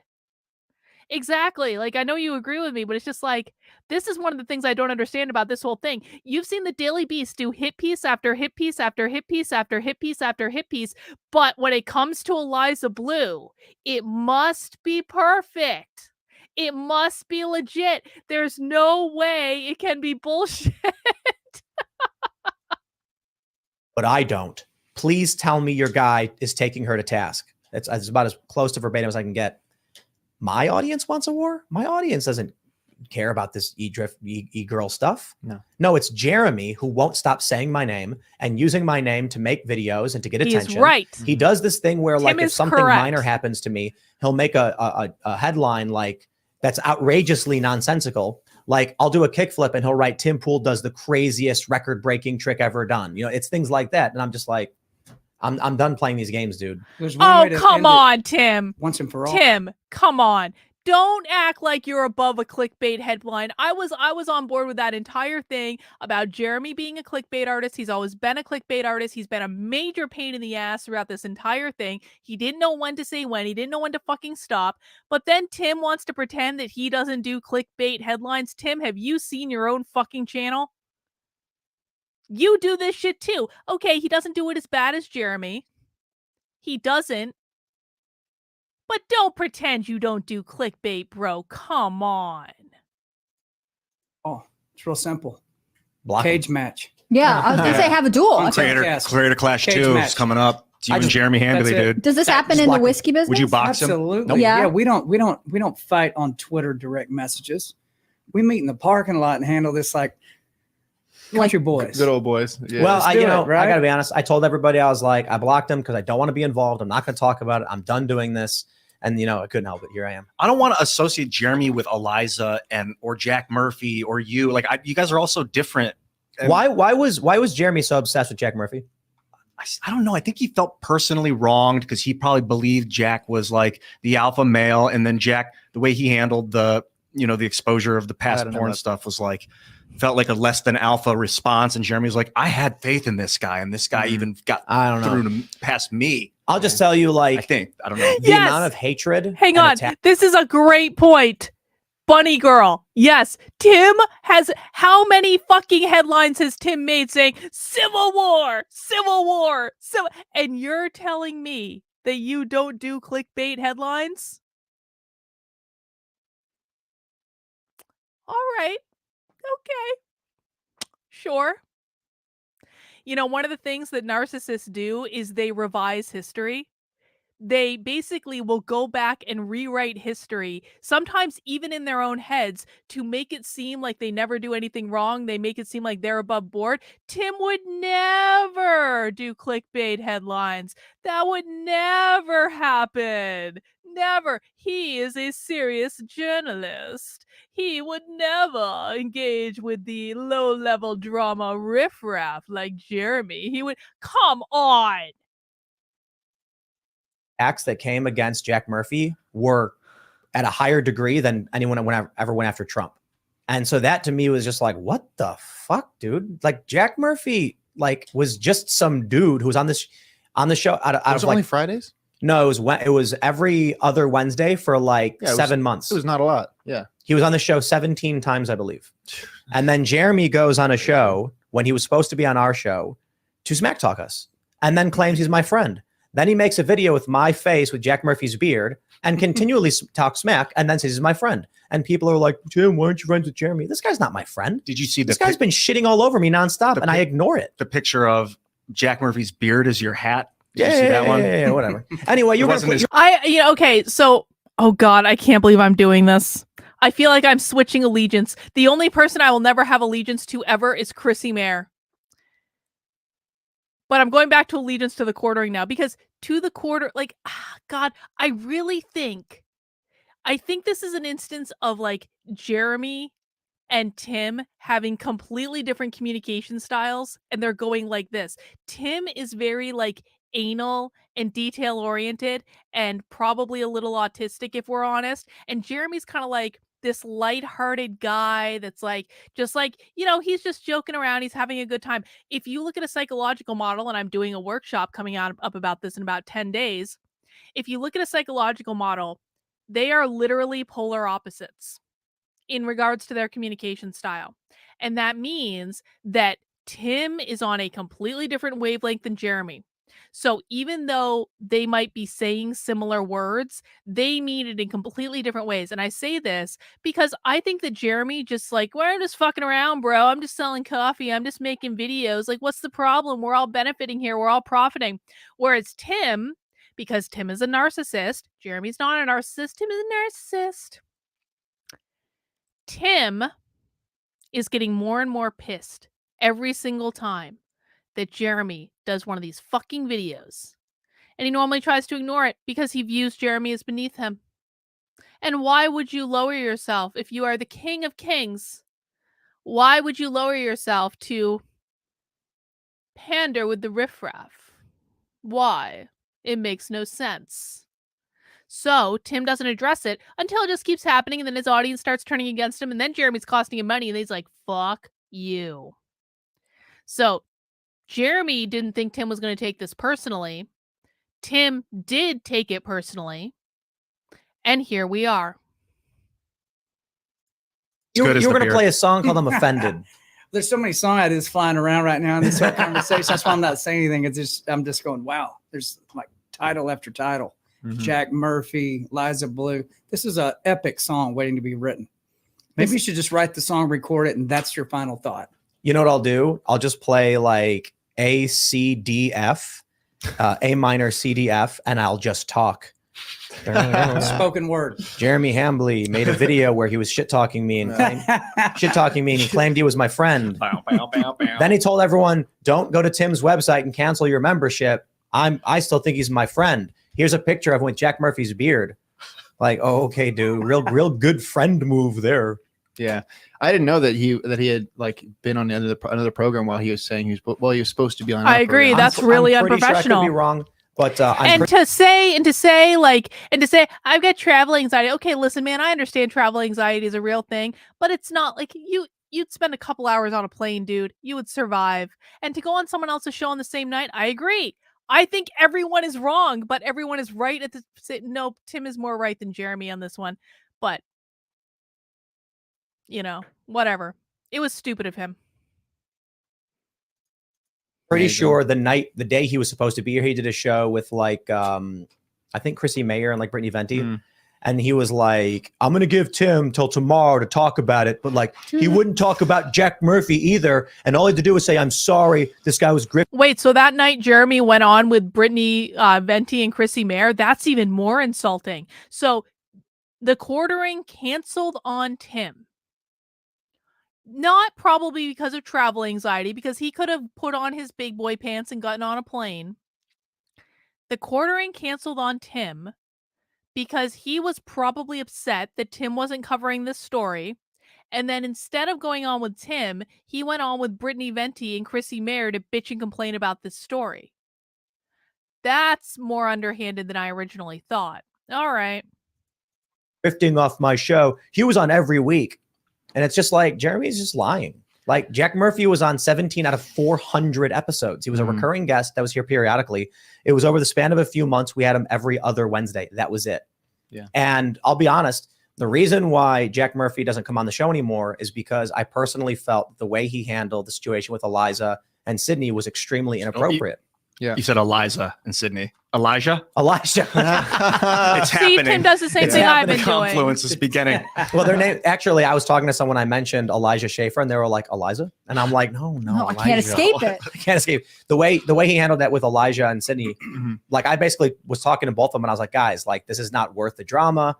Like I get it. I told Jack, like, dude, you need to apologize. You shouldn't have said that to her. I get it. Just be like, I was wrong. I'm sorry, dude. I hope you guys can forgive me. But behind the scenes, Jack was just like, I don't know. I guess his honor was hurt. And That might have been part of it too. Why Jeremy took such issue with Jack is because the way he treated Sydney on that show. Because now Jeremy and Sydney are doing a show together, multiple shows together. Sure. Community Sydney- Notes, Syd- I think it's called. And Sydney is awesome, and we're friends with her, and we've had her out several times as well. And that's why I was like, guys, like, here's my thing. We shouldn't. Hang on, I got a super chat. Sorry you guys are seeing me eat, but I have my leftover dinner here, and sometimes cravings happen. Jenny's getting geeky with it said, not to mention the quartering said he would never go on IRL again after the first time he was on. That was back when Adam was still at the castle. Yeah, because Tim basically kicked him off like right before the show and made some stupid excuse. These people are so like, this is why I don't have anything to do with other content creators. I just do my own thing. I hate all of them equally. Have these fights in public. We should sit down like adults, maybe have some whiskey and be like, okay, we've got a mission here. We're trying to better this country, save the world in a manner of speaking. This ain't going to help it. So why don't we figure out what we got to do so that we can carry on a mission that's a positive thing? But, Jack didn't want to do that. And if that doesn't work, you cage fight in the parking lot, right? Right. I'm telling you. Now, I'm not trying to Creative drag. clash, too. I'm not Just trying to kidding. drag Jack or anything. I don't want to speak ill of anybody, but I felt like, he decided, like he sent a message, I guess, behind the scenes saying, I'm going to war or whatever. And I'm like, bro, what? This is not the way you handle this. And so I'm just like, I'm done with it. He didn't I'm not say being that, involved. though. But Jeremy makes so Jack much Murphy, of his sorry. I thought you content meant off Jeremy. of just doing drama stuff. And I got no issue. TMZ does their thing. I'll cite them. Jeremy does his thing. Sometimes it's very, very important. But for Jeremy to like try and insult me consistently over and over again and then be shocked that I'd block him is just laughable. Yeah. I just, Absolutely laughable. I don't I follow agree him, with but Tim. Twitter keeps like putting him in my newsfeed, and I'm I such a boomer, I don't know agree. how to get rid of it. But it'll be like one tweet being like, "Can't believe they would do this." The next one's like, "No, guys, Tim and I are cool." Then the next one's mad at you. Like at a certain point, it must just be exhausting to follow this person. Yes. It's just like, dude, I'll say it again. I think he has like 2 different thumbnails of me with Jack Murphy's beard. And Brittney Venti did the same thing. Like not the same thing. Brittney Venti posts like Jack Murphy beards. And then I'm just like, here's what I don't understand. I'm gonna say this right now to each and every one of you as a member. If you really care about Jack Murphy, you shouldn't be a member of this website. I don't care. And the other thing they're doing, right, is they're saying that, like, so I did a video today talking about how the one thing that really makes me want to just quit is the low tier internet drama. Like I specifically cited the Young Turks and Hassan Piker, and now they're claiming I was talking about Jeremy. And I'm like, it's because all they have is fake drama because I don't know. It's not real. The drama's friction and it builds on itself. So like the longer you stay in it, the hotter it gets faster. And I dealt with that bullshit in 06. Like it's nonstop. You get some idiot that tries to tell you about marijuana who never smoked marijuana before. And But what does a big dog do when he's walking down the sidewalk and the little yap dog's barking through the chain link fence? bark loud. See? No, what does a big dog do? See? I don't know. What did I say? What did I say? Is Jeremy is the riffraff, the little yappy dog, as it were, and Tim is the big dog. And is the big dog gonna bother with the little yappy dog? No. Basically, this country music guy who I've never heard of, which doesn't really mean anything. I would never listen to that type of music. No offense to people who like it, but he's basically co-signing what I told you earlier. keeps walking. Yeah. He never Well- barked. You ever seen a big dog go whoa, whoa, whoa at a chihuahua? No. They just look at him like, okay. And they just keep walking. You know, I mean, they're nipping at you to try to get you to engage because you're bigger than they are. Right. And I would say this just as a guy looking on the outside, this girl, Eliza Bleu here, that's a sad predicament to be in as a person that you got to go out and stir up this kind of controversy, maybe pay for it based on what you're saying. Well, I don't know that she did. I'm not saying that. Could be the case, but yeah. Whatever it is. Oh, a you want to be backtrack. famous just because you want to be famous. I got to tell you, fame comes with a lot of downside. A lot of downside. If you're gonna be famous and deal with the downside of fame, I hope you built something great, because it is somewhat of a chain and a shackle to you to a large degree. And somebody that wants that just for the sake of wanting it doesn't understand it very well. What was the biggest bullshit you had to deal with? Well, I mean, you've been in my house in town. I mean, my house is like a fort, you know, because I have death threats. I've had people put in GPS ankle monitors that have threatened me, you know, all kinds of crazy stuff. But that comes with the territory in these days if you build something great. But if you build something great that you can really, that I built that myself. I grew up in a trailer in Texas. I have a high school diploma. That's the extent of my pedigree.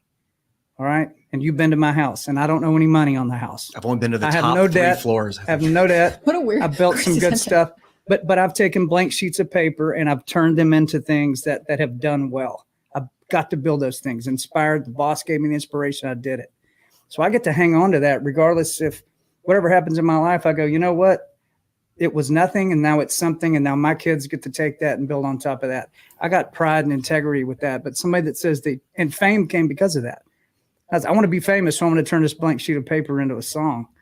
No, I'm going to turn the blank sheet of paper into a song because that's what I'm driven to do. Right, I don't know if anybody's going to hear it. And then fame is a byproduct of that. But if fame is the point and the goal, that's very hollow. Yeah. It's never going to mean anything to you. Did you have a plan to become famous in the back of your mind? Was that part of it when you were creating? I always wanted to be able to get successful enough. None of us know who he is. I'm sure he's a wonderful musician. I have no idea who this guy is. Maybe I got to do a couple of shows with Johnny Cash early in the day. That's so cool. Or be able to play on the Grand Ole Opry stage. You know, be able to invite my family and grandparents from the World War II generation to the Opry and watch me sing. Those are the kind of things I was shooting for. So it wasn't like, I hope 50 million people know my name and I get to build a big old house. That really wasn't in my mind. It was, can I? He wants to talk to, which I think that's a good byproduct. Yeah. If I want to get a creeps in. Redacted is getting all the stuff out that we don't need to hear. I mean, I'd love to, but I fucking hate it. Oh no, that's it. That's it. All right. I guess that's all we have. Well, okay. So it's almost 3 a.m. So I should probably go to bed. But you know, let me give some closing thoughts. Ultimately, I think, like I said, I think that the biggest winner in all of this is probably Tim Pool. Tim Pool probably made a metric F ton of money in this. Tim Pool threw a grenade that literally hit everyone in the situation at the exact same time. Tim Pool's the big winner. I also think Eliza Bleu is either winning or she's coming up neutral, I guess, depending on your perspective. I think either way she's winning. So fine, whatever. The biggest losers in this entire situation are the quartering, Chrissie, Mayr, Brittney, Venti, and the band of merry men that followed them. Because all of them grabbed a hold of an issue and did video after fucking video after fucking video after fucking video after video after video after video after video after video after video ad nauseum, and played right into the hands of this entire situation. And Tim has now just called all of them out. And either they are not the brightest crayons in the box, or they were useful idiots, or they were paid shills. One of those things is true. Either they're just not the brightest crayons in the box and they didn't realize what they were doing, or they were useful idiots that got played as part of a campaign, or they were overt paid shills. And people will always question it. They will always question it. And so, well, like I explained earlier, And this is why I want people to understand that it is not the amount of followers that you have necessarily. It's the type of followers you have. Now, again, I don't think this was a PR campaign for her. I really don't. I don't buy it. We'll ask Joshua tomorrow, or I guess today. Guys, we do a show on my channel on Tuesday nights at 9:30 p.m. Eastern Time where I bring a psychic on my channel and we ask him such questions. So, for nothing remotely controversial tonight, we're going to ask, what was Tim's motivation? Is Tim right about his theory? And we'll ask, did Eliza hire a PR company to do this campaign? We'll ask the psychic. We'll get some answers. He's freakishly accurate. He gets more right than he gets wrong. And so I don't know. But I think, man, expertly played by Tim. Expertly played. You got to give credit where credit is due. I don't agree. I don't even agree with his premise. But the very fact that he put the premise out there in order to smack all of them, fucking beautiful. This is why I love psychology. It's like a game of human chess. And it's so interesting to see, if I move my piece here, what are these people going to do? Or how can I see 10 steps ahead of these people and get them right where it hurts when they're not expecting it? Fascinating. Fascinating. Can't wait to find out more tomorrow. But for right now, I'm going to go to bed. All right, guys. Have a great rest of your night. Please mount that like button on the way out the door. I will be back streaming tomorrow at 5 p.m. and then again at 9:30 p.m. And I'm going to go get some rest. Take care, guys. We'll see you soon.